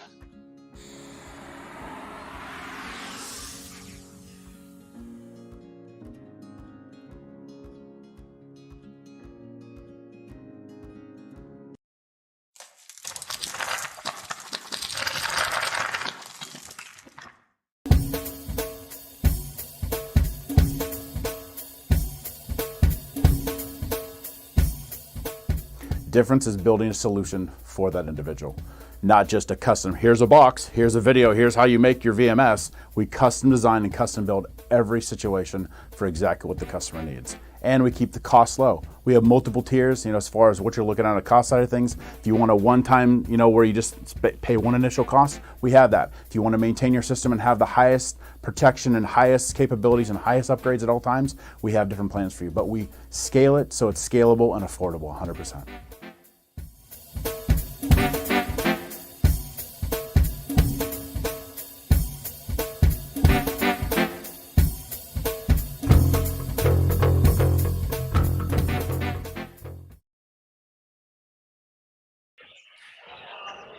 And welcome back to the final half hour of the Green Rush Live, the regularly scheduled business of cannabis talk show that we do here on Pro Cannabis Media every Friday at 4 p.m. Eastern. And I'm Jimmy Young, the founder of Pro Cannabis Media, and also welcoming in an old friend, David Rubinovitz, and he is joining us as well. David, always, I hope you've enjoyed yourself today. Yes, Jimmy, I have. All right, fair enough. Thank you. Let's get right to our guests, because I think we're getting a little late here. And of course, coming up after this show is our weekly We Talk News program. And the lead story there this week is that the New Hampshire House of Representatives has passed the first step towards legalization, but it looks like it may be state-controlled operations, which I find interesting. But then again, they already have state-controlled liquor stores in New Hampshire. Nothing surprises me in the world of politics. Joining us here today is someone that we haven't seen for a while, but we're really happy to welcome back Kevin Greene from the Cleveland School of Cannabis. Kevin, how's it going? And how's that you have a new operation, a new building and everything? It's pretty exciting where you are, right? Yeah, it's been quite the we'll use the word exciting last few months. So we moved our campus into our own building. We've launched our Cannabis Hub, which is our pre-recorded system, and we've launched the Harrington Institute, our partnership with Al Harrington and Viola. So the last 6 months have been exciting. We'll stay with that adjective. Exciting. There's another word you're not saying. Stressful, I'm guessing, is part of that. I get it, right? And Tiyahnn Bryant is with us, and he's the founder and CEO of Roll Up for Life. Tiyahnn, welcome to the show, and please tell us a little bit about your company. How you doing? First off, it's Roll Up Life, not the Foot Life, not the Foot Life. So it's just Roll Up Life. Roll Up Life. Sorry. Yes. So a little bit about us is we're a technology-based logistics company aiming to be the premier provider and transport of high-quality cannabis and related products. Got it. So it's delivery. Essentially. All right, that's good. I like that. I'm glad that you. How has that process been in New Jersey for you, as far as getting the licenses and getting up and running? Oh, ooh. So we're still in the midst of our application process here in the state of New Jersey. So with our regulatory process, the CRC still is releasing applications for licenses on a staggered basis. So In December, we had the cultivators, testing labs and manufacturers apply. In March, we'll have retailers apply. And then hopefully, fingers crossed, in June, the logistical aspects of it. So distribution companies, wholesalers, and delivery services. Fingers crossed again. Like I said, it's not set in stone just yet, but hopefully in June, we'll be able to apply for everything. I might be able to help you in the delivery business. I know David knows a bunch of people up here in Massachusetts. I know someone in Pennsylvania who has a delivery service in their medical marijuana market, and I'll be happy to share that information with you. Kevin, let me ask you a question. Have you guys added any curriculum about how to fill out an application, how to get licensing? What's the curriculum now as it adapts to more modern opportunities to get into the business? So for us, that has been a topic that's come up from day one, right? How to navigate ownership, or just keep it into that bucket in the cannabis industry. Obviously, compliance and all that type of stuff with applications is the first phase and a very difficult phase, to say the least. So what we've been doing now is, especially with the Harrington Institute, where we have more flexibility with our courses, because our focus has always been about the plant science and the different methods, everything from the extraction side, dispensary, and things of that sort. Now we have the ability to be able to do so. So within the next 4 months, we're going to start to see a bunch of courses get added that will do everything from navigating cannabis banking to different things around compliance, licensing, and even other different anecdotal stuff that we've been talking with some top individuals around the industry. We're saying, how can we bring this to students or different individuals that are looking for this knowledge? And what we wanted to do, instead of creating ourselves, we're like, hey, who's doing it well right now? Providing programming, and how can we partner together to expand what they're doing, but also be able to have some bigger, stronger partnerships for it. So we're actually working on that right now. Within the next 6 months, we should be launching a bunch of programs that touch on these different areas of ownership. And David, I know you've done workshops for the social equity community here in Massachusetts. What are some of the things that you make sure that the students that take part in your workshops walk away with? So we were, Kevin, my partner and I were trainers for the Mass Cannabis Control Commission Social Equity Program for the first 2 cohorts. He's a professional and professional educator, knows how to deliver content. My role was more, I was out chasing licenses, and I'm good with data. So we married that together, and business planning, municipal relations, pretty much everything you need to get into the business, not the technical side of touching the plant, that sort of thing. Awesome. We should definitely connect after this, David. Sure. Yeah, in fact, we left we're now technical advisors for the city of Boston social equity program, but the course material that Beth developed is still up on the Cannabis Control Commission platform. And my understanding is that's what they now feed to the new social equity applicants. Awesome.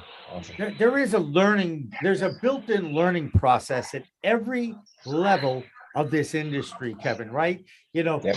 You said plant science. Well, and David is doing on, how to build a business and what are the things you have to do. And I just want to know, I got to get back to Tiyahnn. Are you following any of this? I mean, what are you gaining knowledge as you go? I mean, experiential learning is still the best way to learn. We all know that. We all learn more from our mistakes than our goals and our wins. Are you taking part? Who's guiding you through this process? A lot of this process, I guess, has been from experience. So very fortunately, when I first kicked off into the cannabis industry, or started diving into the cannabis industry back when I graduated college in 2016, I was very fortunate to find Roz McCarthy and Minorities for Medical Marijuana. And learning from Minorities for Medical Marijuana for all of these years, something that I actually am the vice president of for my New Jersey chapter. It's been definitely a team thing for me. So people like Ed, of course, people like Ed Tobias, people like Mike McQueen, people like Sharali Patel are the people I choose to make sure I stay in cahoots with, because these are the people who really understand what's going on in the New Jersey state law and can help you apply it to not only your business, but the actual applicant, the actual application when it comes to writing it and being technically sound. So definitely, it's been very much a fail and failing forward kind of thing to make sure you can learn everything that you're trying to get into. So I definitely got to credit a lot of people to help me get to where I'm at and to know the things that we're doing as far as business goes.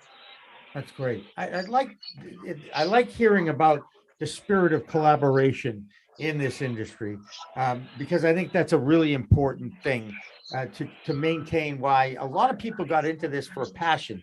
They either used cannabis to get off opioids, or they have a family member that either was saved or was able to, elongate their lifespan with cannabis, no matter how they used it. Kevin, with the New Jersey coming on board, with New York coming on board, have you seen a uptick as far as signups and enrollment at your school in Cleveland? So, one thing that we did 2019 was we started our live instruction online teaching, right? And that was a whole entire thing of being able to expand. At first we were thinking brick and mortar would be the best way to do it. But obviously after 2020, the world said, hey, we're fully going digital now. We've pumped over that hump. Even though we've had video chat for 15, 20 years, we all finally just started to actually use it eventually. I always laugh when I go into a boardroom still, and there's still a phone, a conference phone in the middle of the room. I'm like, I don't even know the point of this, right?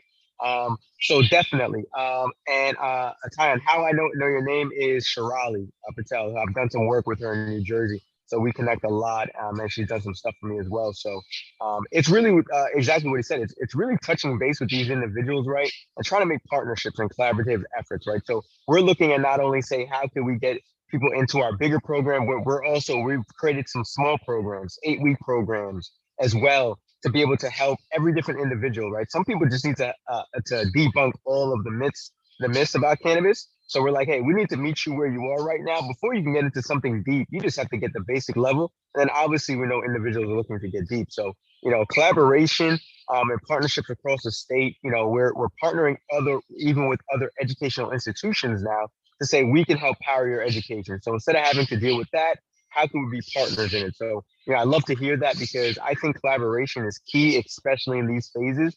The industry is way too early. We don't even really know what the market cap is going to be. There's a lot to navigate still.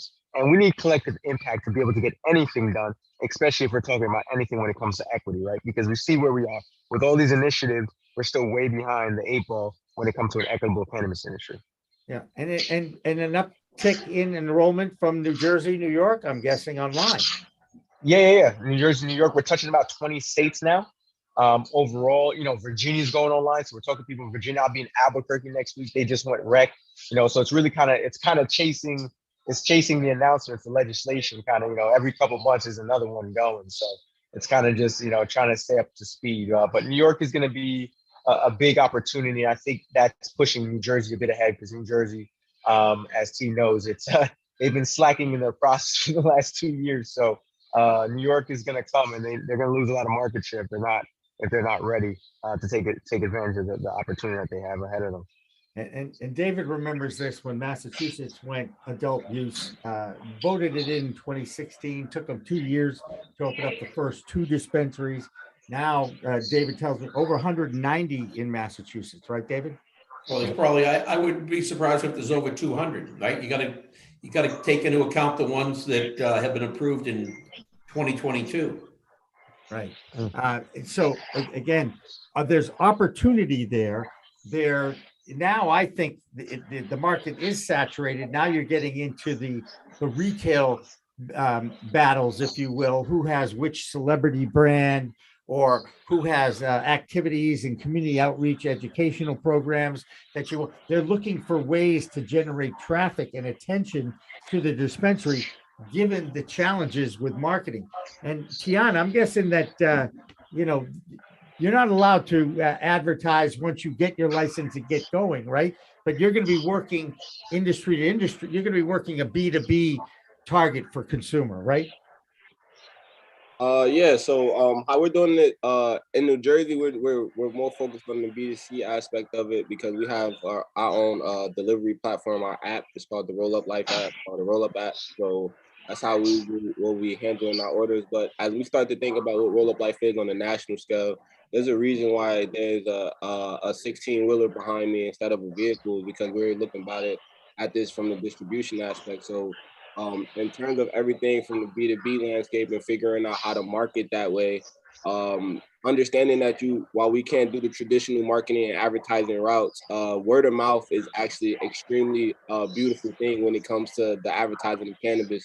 So the more legitimate you handle your business, the better people talk about you behind the scenes. Literally, this is how you and I connected right now.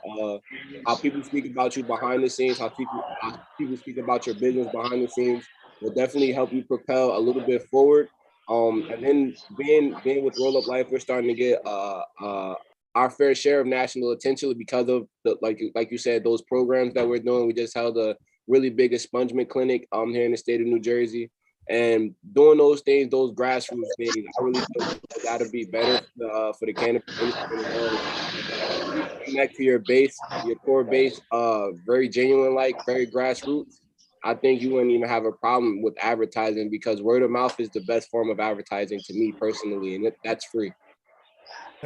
That's right. It is free, unless you need a professional mouth, and we're available for you. I'm just saying. You know, David, you got something for these guys to talk about? Because I'm slowly fading away after a very difficult day for me. Go ahead. You got something? So talk a little bit about, you're going to be doing wholesale transportation. Do you believe you're going to need a vehicle the size of a tractor trailer for that? No, of course not. And then especially understanding what the DOT guidelines are as far as what's allowed to transport cannabis and what's not.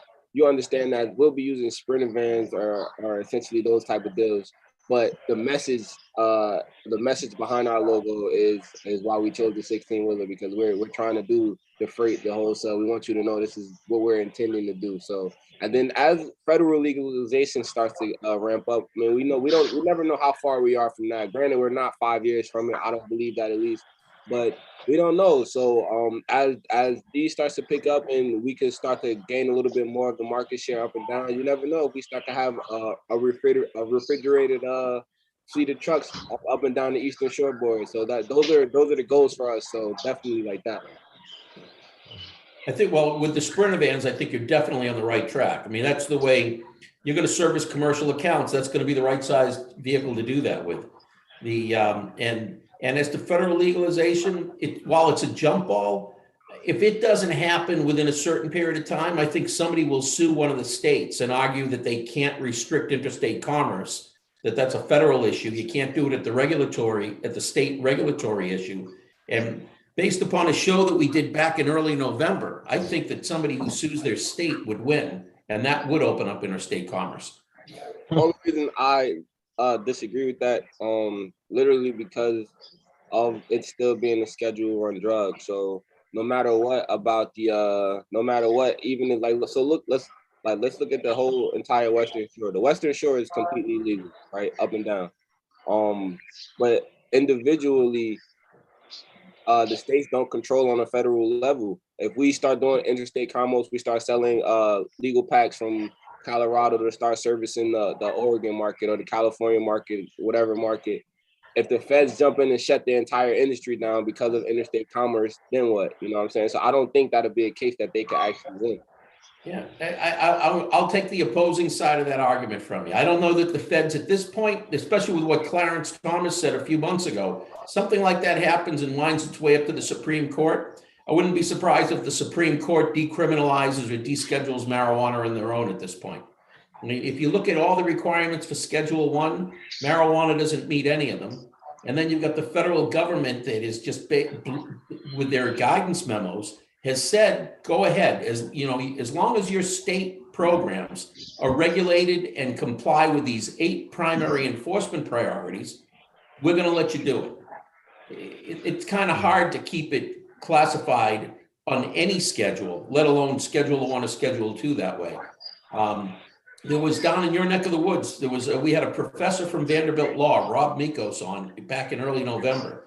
It was a great show, and it was all about is interstate, can you actually transport marijuana across state lines?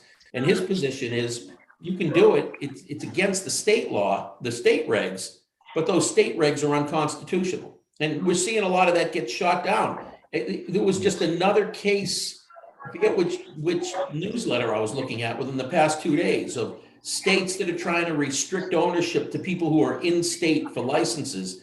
That keeps getting shot down state after state under federal constitutional law. So I'm a believer that if somebody sued a state, that those regulations that say you can't ship across state lines would fall apart.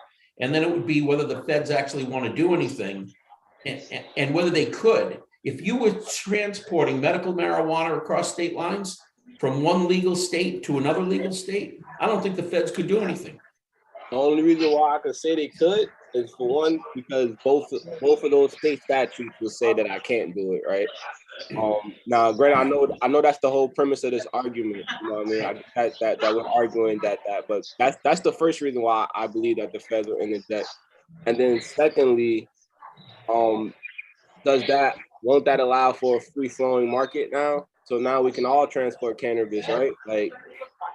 But what it'll mean is now the state regulations are going to have to adjust for to take into account interstate transport from neighboring states. Like, you wouldn't be able to take California goods and ship it over the roadways to bring it to New Jersey. Right, understand. Through non-legal states, that's going to be a problem. But you probably could put it on an airplane and ship it over as long. And right now, I believe you could. There is a way to get around that if it's totally medical, right? Because under medical, the feds aren't. Under medical, the feds are very restricted as to what they can do. And by the way, guys, as I said earlier on this program, interstate commerce of cannabis has been going on for decades. Okay, it's just that nobody knows about it because it's in that illegal legacy market, right? Kevin's smiling. I mean, look, the other thing that is above board that I learned, because even though 49% of the market is still flower, is still the plant, is still the bud, the edible world is growing, the tincture world is growing, and those recipes for those products can go across state lines because they're growing the same strain, and they're just using the same terpenes, and they're creating a very similar product in different states under the same label. That's interstate commerce to me, but it is circumventing it because they're not actually bringing the product from one state to another. They're just bringing the recipe. Right? The one thing I wouldn't call that interstate commerce. I could not. You don't call that interstate commerce? Absolutely not. All you're transferring across the interstate lines is some intellectual property via a licensing agreement. Right. Let's continue to split the atom here. The one thing that we know, the only way that we move ahead is to continue to challenge norms, right? So I think that no matter where it falls, the only reason why we're here in this cannabis situation is because we challenge norms, right? So 10, 15 years ago, everyone's going to say, no way cannabis is going to, and we're 35 in, it's 38 in. So, all we can do is challenge norms. And crazier things have happened. So, we got to keep pushing down the pedal to get the industry that we want, Yeah. 37 is the count now, Kevin, for medical. Okay. And 18 for adult use. And then South Dakota is still that state that the governor said no, even though the voters said yes. And that drives me nuts. Lastly, can you guys talk a little bit about your own stories? Did you ever have any run-ins with law enforcement that that were strictly because of the color of your skin? Kevin, I think you've told me some of these stories. Yeah, it's funny, how that goes down, right? Because I'm a Jamaican immigrant, and my family's personally been, affected by the war on drugs and criminal justice system, all those types of things. And then growing up, my adolescence, middle school, high school, I was raised in the North Jersey suburbs. And there was a clear difference. At that point, predominantly white community, and I was running around North New Jersey, Bergen County, with that situation. And I cannot tell you how many situations that cops came in and were involved, and we were let go and no issues. And predominantly, I'm around a lot of high-profile people. There's a lot of the Catholic school kind of makeup in Northern New Jersey. So I grew up with a lot of people that play professional sports today. With that situation, so it was always that thing of you're with the right people, the right skin tone, and I got off. Until about my senior year, I remember getting in an altercation, and specifically was accused of having a weapon. No evidence of that. I was basically had a big run-in with the cops that night. Sat in the back of a police car while they pulled out dogs, knocked on my neighbors' doors, and woke up family members that have known me since I've been in 5th grade and watched me play sports and all these things and grew up there. And it was one of those moments when I realized that, I'm about to go to college, and just like that, my whole entire, a lot of my opportunities were almost just taken away from me, because of a perception that someone had, and things of that sort. And it was nowhere involved in the sense of who I am and what I've ever been involved in. So, on top of just many other things that happen as I continue to grow as an adult, so I'm very mindful of these processes, and, really understand that at any time, I have to be highly aware and highly heightened to my surroundings, what's going on, the situations that I'm in, because, things could switch at any time. And I've seen the difference. If I'm in a suit and get pulled over, I'm treated way different than if I'm in a hoodie and this kind of stuff and get pulled over. I'm the same guy doing the same stuff. And I've had completely different treatment depending on just what clothes I'm wearing. So, yeah. Tiyahnn, you're actually nodding your head saying, I'm very familiar with this story. Am I right? Yeah. So look, I guess his experience will be probably a little bit different from mine, but being from East Orange, our area is already heavily policed, heavily gang introduced. So there's a lot of just already inherent prejudice that goes on with the policing of our neighborhoods. Like he said, he's from up here in North Jersey, literally, I try to tell people a lot, it's segregated. As much as you want to feel like it's not, I didn't go to school with a Caucasian child till I went to college, right? Mm-hmm.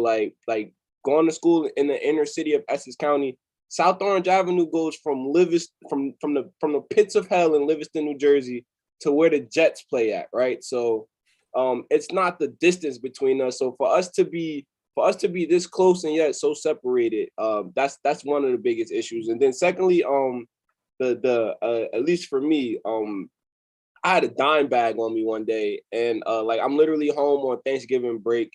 I got pulled over. I guess the place I went to get it from, because usually I have it. I'm not even gonna lie, but I'm home from school, so it's not like I have anything to keep on my person.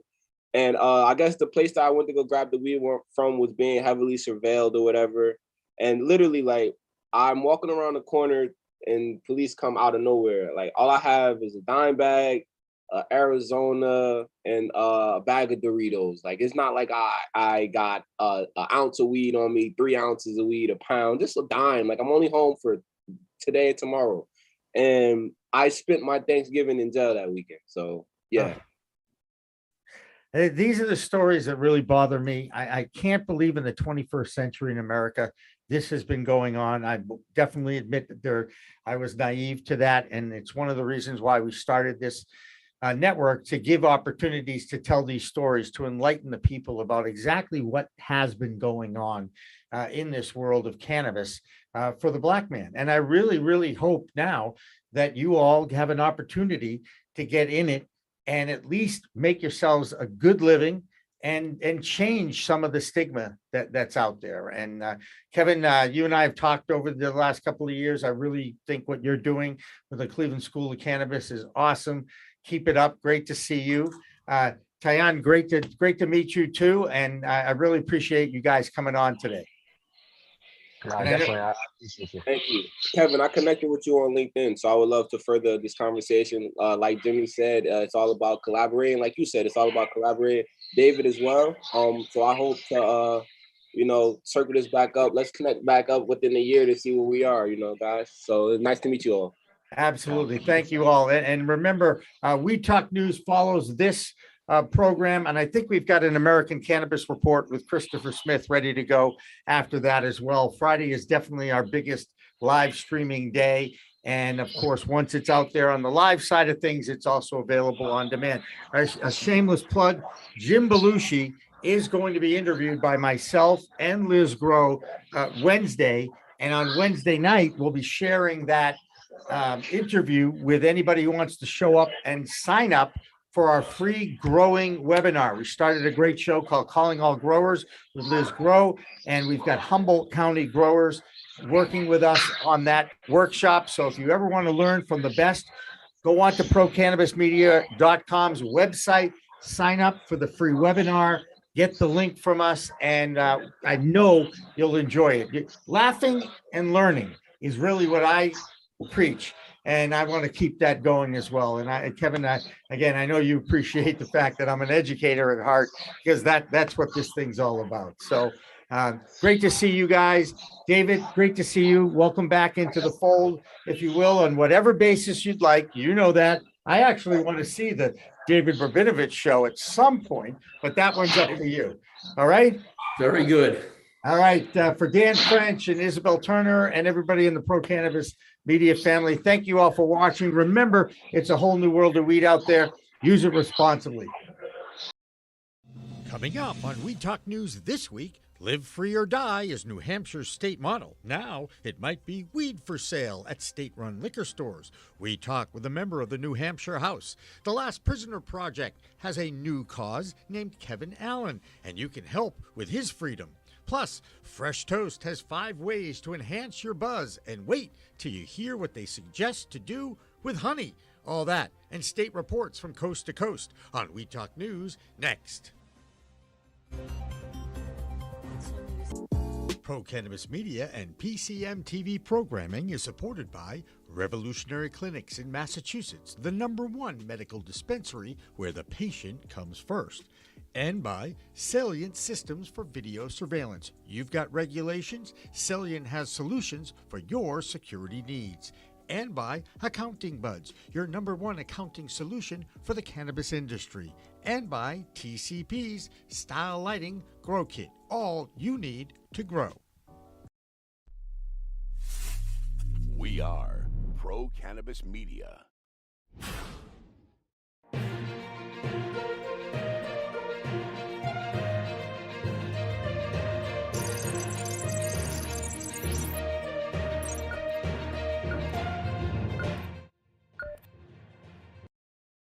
Hi, everyone. Welcome to Weed Talk News. I'm Elena Pinto reporting for Pro Cannabis Media. This week's top story is from one of the nation's most conservative states, New Hampshire. This week, the House of Representatives passed a bill to allow state-run liquor stores to get into the sale of cannabis.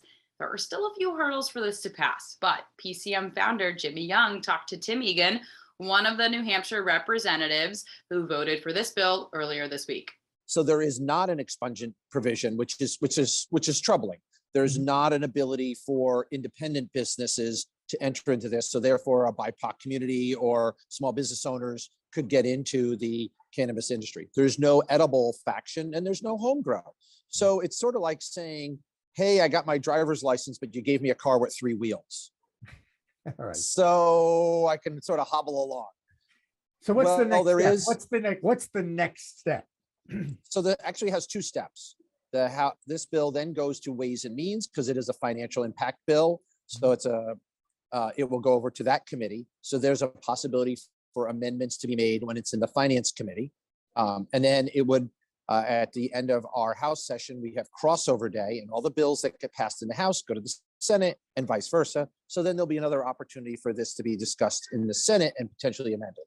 Now, the Senate is a little more strict in terms of approaching the cannabis logic in New Hampshire than the House. Right now, the ballpark is of the 20 some odd senators, we probably have 40 to 50%. We actually need to get it to 60% so that or 70%. So we're closer to a override of a veto, but at least get a majority so it passes. What I've been told by a variety of representatives, is that this cannabis sale in liquor store bill only is the only kind of bill that the governor will sign. So if he is interested in this bill, he will put his own pressure on the Senate, and maybe getting that majority in the Senate to vote for it will be easily done, not just by the efforts of the House caucuses. The Republicans and the Democrats are working very closely together on this. You had on your show my fellow Representative Ross Berry, Daryl Eames from the New Hampshire the industry, Matt Simon, who's part of the medicinal folks. Matt Simon doesn't like this bill at all because it doesn't allow home grow, but he said it is a step in the right direction. Let's try and amend it. And that's what good legislation does, is if it's approached from all sides, you try to find a consensus that gets passed. So the next steps are looking at it in the committee for Ways and Means, and then looking at it when it goes to the Senate. So all intents and purposes, if those things move forward and nothing else changes, and the governor is for this, New Hampshire could see legal adult cannabis approved in as soon as June. The U.S. Capitol is getting a new cannabis holiday. This week, the mayor of Washington, D.C. signed a law that expands the district's medical marijuana program in a number of ways. It also creates a week-long medical marijuana tax relief holiday that coincides with the ever-important day for consumers. I'm sure you could guess it, 4/20. With more from the nation's capital, let's check in with Vote Pro Podcast's Phil Adams. Hi, I'm Phil Adams from Vote Pro Podcast, here with the Weed Talk News DC report. A U.S. congressman has suggested that legalizing cannabis will help improve, among other things, mail delivery. Representative Ed Perlmutter of Colorado made the comments at a meeting of the House Rules Committee last week. The Colorado lawmaker who sponsored the Safe Banking Act in the House cited complaints from constituents who say they're not getting their mail on time due to worker shortages. Perlmutter said the federal government could help alleviate the shortages that have plagued the U.S. Postal Service if postal workers didn't have to lose their jobs just for using cannabis. A House committee is holding a hearing this week to discuss the financial struggles small and minority-owned businesses face, particularly in the cannabis industry. Representatives from the Minority Cannabis Business Association are set to testify before the House Financial Services Subcommittee on Consumer Protection and Financial Services, chaired by Ed Perlmutter. The MCBA is expected to discuss the economic barriers federal prohibition has created within the cannabis market, as well as some potential solutions. One such solution likely to be discussed is enactment of the Safe Banking Act to protect financial institutions that serve state legal cannabis businesses. Virginia lawmakers voted this week to expedite retail cannabis sales. The state Senate approved a plan to allow existing medical dispensaries to begin selling cannabis products to the general public as soon as September. This proposal would move up the scheduled 2024 start date by 16 months. The bill now heads to the House of Delegates, where the GOP majority remains divided on the particulars of how to make the legal retail market work. Commenting on the heavy lifting that remains as the legislation makes its way through the committees, Garen Shipley, a spokesman for House Speaker Todd Gilbert, said, quote, "We'll come up with something." That's the Weed Talk News DC report for this week. I'm Phil Adams from Vote Pro Podcast. The New York adult use cannabis market is ready to challenge other legal states' rollout. This past week, the New York legislature approved a bill that would give the already existing group of hemp farmers in that state the first opportunity to apply for cannabis growing and manufacturing licenses. If you have been growing hemp in New York for at least 2 years, you will be able to apply for a cannabis cultivator and manufacturing license. And there will also be preference for social equity applicants to apply. And now for the rest of the news from the Big Apple and the big cannabis companies. Here's the Greene Market Report's Deborah Borchardt. This is the business update for Weed Talk News from the Greene Market Report. Ascend Wellness has pulled off the gloves in its latest complaint against MedMen, calling the company broken and mismanaged and saying that it has repeatedly reneged on its promises to its employees, suppliers, shareholders, medical marijuana patients, and regulators. MedMen had agreed to sell its New York assets to Ascend, but the deal was contingent upon New York giving approval. MedMen has since refused to close it, saying that the state didn't give final approval and accused the state and Ascend of influence peddling. Ascend went on to say in this week's complaint that MedMen had buyer's remorse and they just want more money. The complaint also calls MedMen a pariah in the cannabis industry. More big SPAC news this week. Cannabis blank check company Relativity Acquisition has raised $125 million. Relativity Acquisition's common stock is set to trade on the NASDAQ, the people behind me, using the symbol RACY or RACY. And cannabis banking company Safe Harbor Financial will go public this week through the SPAC Northern Light Acquisition Corp. Safe Harbor is a subsidiary of Partner Colorado Credit Union, and that is a Colorado chartered credit union. I'm Deborah Borchardt, and this has been your business update from the Greene Market Report in Times Square in New York, right in front of the NASDAQ. The Massachusetts Cannabis Control Commission may have some work ahead of them. Last week, a bill to expand on current cannabis regulations passed committee with no problems. And if the bill becomes a law, it would allow medical and recreational businesses the option for on-site consumption. But that would come along with a renegotiation of permits for many businesses. Ron Marshalsea has the rest of this week's Massachusetts Report. I'm Ron Marshalsea with the Massachusetts Cannabis Report for Weed Talk News. The State Cannabis Control Commission is evaluating which Massachusetts cities and towns were hit hardest by the war on drugs, and which residents by law should be eligible to receive the benefits of the now legal $2.5 billion industry. A quote from a Boston Globe piece written by Massachusetts Cannabis Commissioner Ava Calendar Concepcion states, "The complexities of the war on drugs evoke discomfort and pain, particularly among those coping with its collateral consequences. However, to ensure justice in the booming Massachusetts cannabis industry, it is critical that those who should benefit participate in this process." She ends her piece saying how the Commission can and must do better with a more comprehensive and inclusive approach. Lantern is now expanding its cannabis delivery services to the South Shore. Lantern is an on-demand cannabis e-commerce marketplace and home delivery platform. And now that Lantern has partnered with South Shore Buds, customers over the age of 21 living in South Boston, Dorchester, Quincy, Brockton, Marshfield, Abington, Rockland, Kingston, and Plymouth are now able to order delivery of their favorite cannabis products through the Lantern marketplace. And finally, Cambridge is officially getting its first adult use dispensary. The state's Cannabis Control Commission approved a retailer license for Yamba Market, a black-owned retailer based at 580 Massachusetts Avenue. The company, which is the first adult use dispensary to get final licensure in Cambridge, plans to open in the next few days.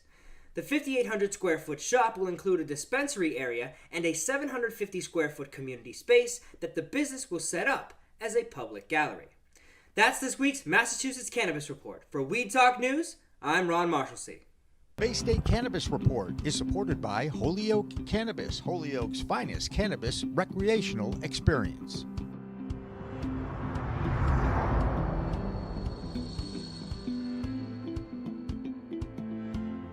The state of Pennsylvania may be leaning toward adult use cannabis sales and consumption. Last week was the first time the state Senate Law and Justice Committee heard a proposal about the potential future of the market. And while formal legislation hasn't been introduced yet, an official memo seems to outline that a large portion of cannabis taxes from retail sales would be directed to the state police.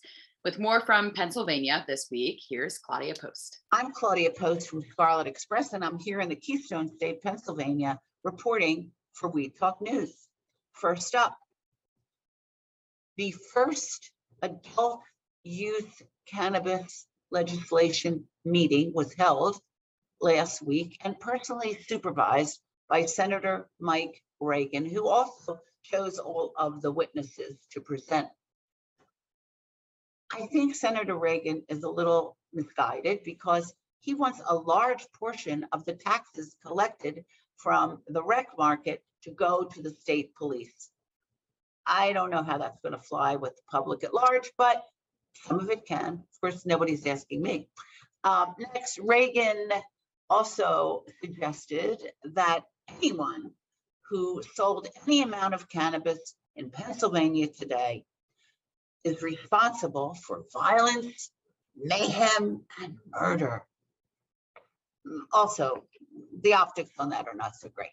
Okay, too bad. He also did not discuss transitioning legacy folks into the sunshine, as I like to call it, as other states have done. I think that's wrong as well. They deserve a shot. And I hope that all future hearings will allow for a more diverse set of voices so that we can help to change the opinion of our Senate. Next up, Tilt Holdings has partnered with Toast, an Aspen, Colorado born cannabis brand. Now, Tilt will be launching Toast in Pennsylvania and Ohio. They are currently in the process of rolling out in Massachusetts. This is a very nice report. The new chief executive of Parallel, with a location in Pittsburgh, published an open letter apologizing for the way the company has handled equity issues in the past. And they are committed to work to eliminate protectionist policies that lead to inquiries and injustices. Parallel is partnering with the Minority Cannabis Business Association to help advocate for the fundamental changes as he suggests in his open letter. That's the wrap for Pennsylvania. I'm Claudia Post from Scarlet Express, and I'll be back next week to talk about what's hot and what's not in Pennsylvania. From We Talk News, have a fabulous week. A love letter from Vermont to cannabis businesses. On Valentine's Day, the state's Cannabis Control Board announced that prospective adult use market operators will soon have the chance to apply for pre-approval licensing, even as the board continues ironing out regulations that will govern that market. Here's Jessie Lynn Dolan with more from Vermont this week. I'm Jessie Lynn Dolan from Nurse Grown Organics and Vermont Cannabis Nurses, and this is the Weed Talk News Vermont Report. Vermont Cannabis Control Board announced that they are opening their license pre-qualification window for applicants on Wednesday, March 16th. The Cannabis Control Board's Rules 1 and 2 are currently in the Legislative Committee on Administrative Rules, with a hearing scheduled for February 24th. Rules 3 and 4's comment period has ended and commenced with a public hearing on Friday, February 18th, to address all comments received. The Vermont State Employees Credit Union, who plans to work with Vermont cannabis businesses, has a moratorium on opening new cannabis and hemp accounts until the Cannabis Control Board's final rules are in place. Currently in the Committee on Government Operations and being taken up next week, Bill H-548, an act relating to miscellaneous cannabis establishment procedures, would do a variety of things, including exempting solid concentrates, oils, and tinctures from the 50 milligram THC limit per package, decouple employee cannabis identification cards from a specific place of employment so folks can work for any licensee, and permit an applicant to hold more than one testing laboratory license. Bill S-188, an act relating to licensed small cannabis cultivators as farming, was discussed in the Senate this week. This bill would help small growers by exempting them from zoning and allow licensed cultivators to purchase and sell seeds and immature plants to one another, and license wholesalers to sell seeds and plants to licensed cultivators. In anticipation of the adult use market, longtime Brattleboro CBD store Vermont Hempicurian moved locations to a large renovated barn, now called the Vermont Grow Barn. On February 16th, herbalist Emma Merritt from Crea Botanicals Hemp Extraction and Formulation Services held a webinar on the intersection between CBD and herbal apothecary. On February 19th, Southern Vermont Cannabis Culture is hosting an event at the Bellows Falls Moose Lodge called Things You Might Want to Know: Education, Networking, and Music. They'll have guest speakers, Vermont NORML, Vermontawana, and My Kind of Jamaica, food, and live music by the Equalities. Hetty Vermont has announced the next round of the Hetties, Vermont's Growers Cup. The award ceremony will be held April 16th at the Barns at Lang Farm in Essex. That's the Vermont Report for Weed Talk News. I'm Vermont's cannabis nurse, Jessie Lynn Dolan. South Carolina is one step closer to medical marijuana. Last week, a bill to legalize cannabis for medical use officially passed in the Senate. It now goes to the House of Representatives for consideration. And sticking with the South, here's Heather Allman with this week's Florida Report. I'm Heather Allman from Cannabis Law Report with This Week in Florida for Weed Talk News. Last week, the Secretary of the USDA announced that they are investing $1.4 billion into several states, including Florida, in order to help create wealth in rural communities. Florida universities are receiving some of the USDA funds, and other grants and loans will assist Florida with everything from job training to expansion of family farms to providing capital for new business owners. However, since the Department of Agriculture and the Department of Health work together with the Office of Medical Marijuana Use in Florida, it is unclear whether these USDA grants can help the growing number of struggling cannabis and hemp businesses throughout the state. On Friday night, the scent of marijuana wafted through the air of the Swamp City Gallery Lounge in Miami as it hosted its first medical marijuana event in 2 years. In collaboration with the North Florida chapter of Weed for Warriors, nearly 100 veterans shared camaraderie in the outdoor consumption lounge, consisting of a backyard space surrounded by high privacy fence. Founded in 2016, the Swamp City venue was started with the goal of using art, music, craft, beer, and wine to promote further discussion of cannabinoids. Booths included local vendors selling CBD, as well as vertically integrated cannabis dispensaries from Florida. In other news, the Flagler County Sheriff's Office Special Investigations Unit seized 42 pounds of marijuana, over $23,000 in cash, and other drug paraphernalia in a recent Palm Coast bust. Detectives arrested the 30-year-old suspect after SWAT team members executed a search warrant and seized THC edibles, oil, and drug paraphernalia, including a cash counter and a transaction ledger. Sheriff Rick Staley says that, quote, illegal narcotics are illegal.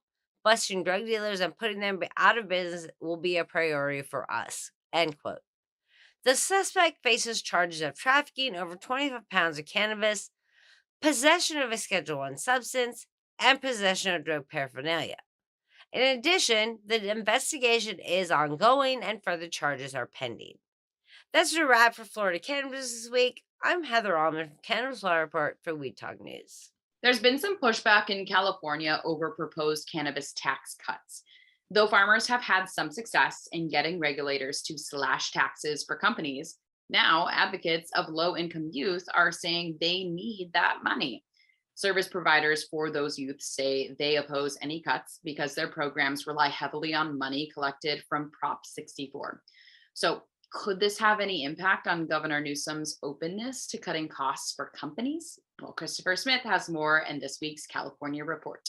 Greetings from the left coast. Ho-hum, another Super Bowl, another trophy for Los Angeles. And if you're from Cincinnati, I hope you've packed your own Super Bowl for this week's California Roundup for Weed Talk News.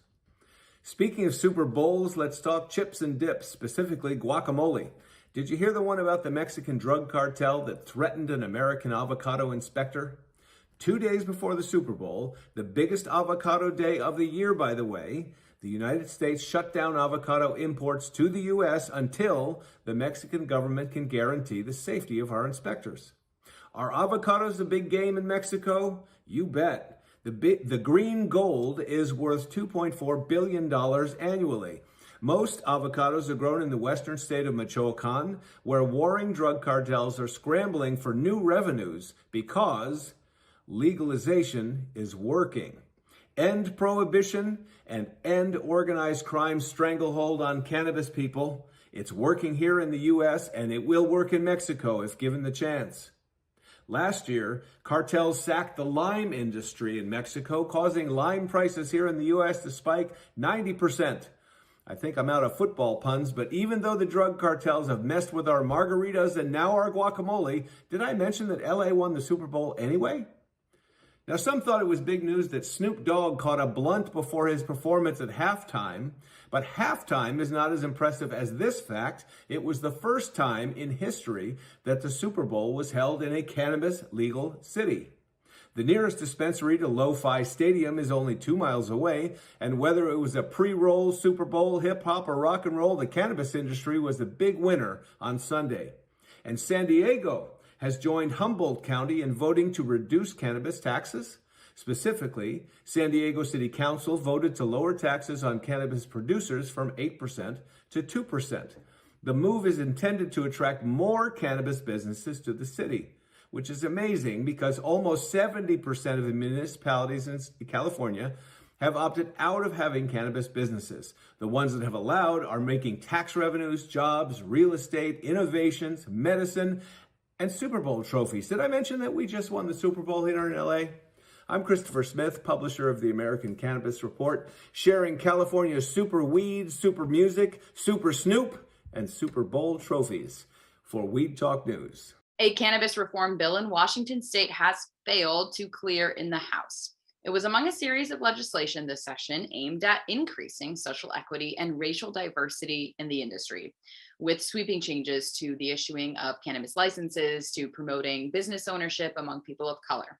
Josh Kincaid has more from Washington State this week. I'm Josh Kincaid from the Talking Hedge with the Washington State Cannabis Report for Weed Talk News. Washington pot shops call on the state to improve protection from violent robberies with a bill designed to lengthen the sentences for these pot shop robbers. Advocates told lawmakers that the swift uptake in robberies has put the industry in a crisis. Until federal legalization or the Safe Banking Act passes, cannabis will remain a cash-only business, drawing added risks for local small business owners. There's been dozens of cannabis shop robberies in the last few months in Western Washington alone. Some cannabis shop owners feel that the state's not doing enough to protect their businesses. And since law enforcement agencies handle these robberies, the Liquor and Cannabis Board said that it's not always notified when a crime happens. But rest easy, because the State Liquor and Cannabis Board said that it's communicating safety tips with cannabis retailers, including advice to hire armed security guards, make frequent cash deposits, post signs that staff don't have access to cash, or communicate safety guidelines with staff so that they know what to do in the event of a robbery. My 2 cents is that the violent robbers should be in prison, but if you're going to pass a bill, how about you lobby the state capitol for a better banking law so that you can actually protect these businesses? Okay, next week, you guys are going to find about the Washington State plan for social equity licenses. But with that, we're going to have to roll up this Washington State Cannabis Report. I'm Josh Kincaid from the Talking Hedge reporting for Weed Talk News. Don't forget to like, share, and subscribe, or don't, and I'm out. Mike Tyson takes on Michigan with cannabis. The legendary boxer is launching his cannabis line, Tyson 2.0, in the state this year. It'll be available through an exclusive cultivation partnership with the state's largest cannabis operator, Common Citizen. And with that, let's check in with Michigan NORML Executive Director, Rick Thompson. Hello again, everyone. This is the Michigan Report with Rick Thompson on Weed Talk News. Let's begin. Out with the M and in with the C. Michigan's marijuana regulatory agency is being renamed the Cannabis Regulatory Agency, and the name change comes with expanded responsibilities for administering the hemp industry in our state. The changes are the result of a new executive order from Governor Gretchen Whitmer dated February 13. Hemp used to be under the administrative authority of the Department of Agriculture and Rural Development. All changes will become active 60 days from the issuance of the executive order. By aggregating the responsibilities for all things related to the cannabis plant under one roof, Michigan has cleared the way for a melding of the hemp and cannabis industries in a way which other states are not yet experiencing. And speaking of the melding of hemp and cannabis industries, both industries were shocked to learn that the renamed CRA is willing to allow Michigan cannabis processors to import hemp from other states to be processed into THC for use in the medical and adult use cannabis industries. A hearing was held Wednesday at the agency offices. Michigan cannabis cultivators are concerned that an influx of cheaply grown out-of-state hemp could destroy their businesses. Hemp producers in the state are worried that new regulations might make them conform to the regulatory program outdoor cultivators of high THC cannabis plants have to comply with. And police from all agencies are worried that they won't be able to tell the difference between a truck full of hemp coming in from Kentucky and a trunk full of cannabis coming from Flint. Processors are loving the new regs because it might generate a ton of work for them. There's concern for the success of those who invested millions of dollars to launch outdoor cannabis gardens, which might be made obsolete by the influx of cheap THC oil made from out-of-state hemp crops. And nobody seems happy that the product of that hemp processing must be labeled as synthetic THC. Now, the new imported hemp industry is likely to be hampered by the proposed regulations themselves, including the off-putting labels, the tiny amount of THC allowed in the products they can produce, and an uncertain testing scheme, as well as a tightening of regulations for all hemp producers in Michigan. The bottom line here is this is an industry expansion which doesn't seem to favor anyone, as the consumers won't be purchasing those ultra-low THC products. Hemp cultivators in Michigan are scared. Licensed cultivators of high THC cannabis are unhappy at this new threat, and government agencies don't know how to respond. Now, there's no word yet from the regulatory agency on any adjustments to the proposed program originating from the public hearing and comment period. 2 cannabis companies have partnered with the Higher Learning Institute to offer scholarships to social equity applicants in Michigan's adult use cannabis program. The Cannabis Community Social Equity Scholarship would affect 20 people or more, and the institute is located in Pontiac. Scholarship recipients experience an accelerated program of education on business affairs and the basics of the industry, including cultivation, extraction, cannabis consultation, also known as bud tending. Program graduates are better able to establish and maintain the cannabis business in Michigan's harsh and ever-changing market environment. Now, Michael Thompson was freed from prison here in Michigan a little over a year ago, but his impact has been much larger than many would have imagined. A film about his experience called The Sentence of Michael Thompson has won a Clio Award and is set to premiere March 9 at the Santa Barbara International Film Festival, and it will be featured at the South by Southwest Festival on March 13 through 17. The piece is called a documentary short film. Now, Michael Thompson holds the record as Michigan's longest serving nonviolent offender, and his sentence was based on cannabis crimes. I will be with Michael Thompson during his very first viewing of the film, happening this evening at his home here in Flint, Michigan. And that's it for the Michigan Report with Rick Thompson on Weed Talk News. The Last Prisoner Project works on getting all convicted cannabis felons out of jail as soon as possible. And one person in Louisiana may be on his way to freedom. 39-year-old Kevin Allen was sentenced to life in prison because he was a habitual offender after getting busted for a $20 weed deal. And now, with the new Louisiana law in place for righting the injustices of the past, Allen might be granted his freedom. The district attorney in that county, Skylar Marvin, can now reach plea agreements with wrongly convicted felons who were not given a fair trial. The Last Prisoner Project wants to push for Kevin Allen's release, and to help, you can talk about it online and use the hashtag #FreeKevinAllen or contact the DA by phone in Louisiana. And finally, the Fresh Toast website has come up with 5 ways to improve your consumption and use of cannabis. Hard to believe, but one has to do with mints. Supposedly, they can curb your munchies. We'll try it later. A penny in a pill box full of buds can help smooth out your product. And if you add honey to the outside of a rolled joint, it delivers a sweet and smooth draw. That sounds fun. The 5th thing they suggest using is a CD or a floppy disk to pack your bowls, but good luck finding one of those floppy disks. And also, I feel like your thumb is probably just fine. But it really is a whole new world of weed out there, so use it responsibly. For Weed Talk News, I'm Elena Pinto.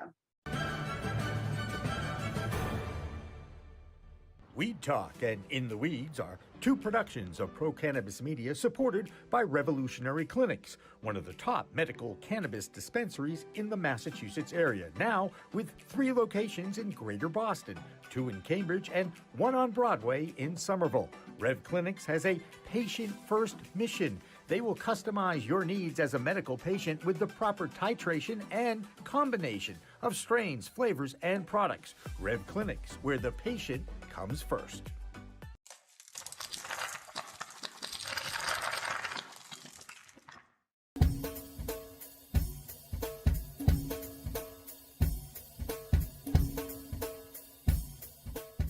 Difference is building a solution for that individual. Not just a custom, here's a box, here's a video, here's how you make your VMS. We custom design and custom build every situation for exactly what the customer needs. And we keep the cost low. We have multiple tiers, as far as what you're looking at on the cost side of things. If you want a one-time, where you just pay one initial cost, we have that. If you want to maintain your system and have the highest protection and highest capabilities and highest upgrades at all times, we have different plans for you. But we scale it so it's scalable and affordable 100%.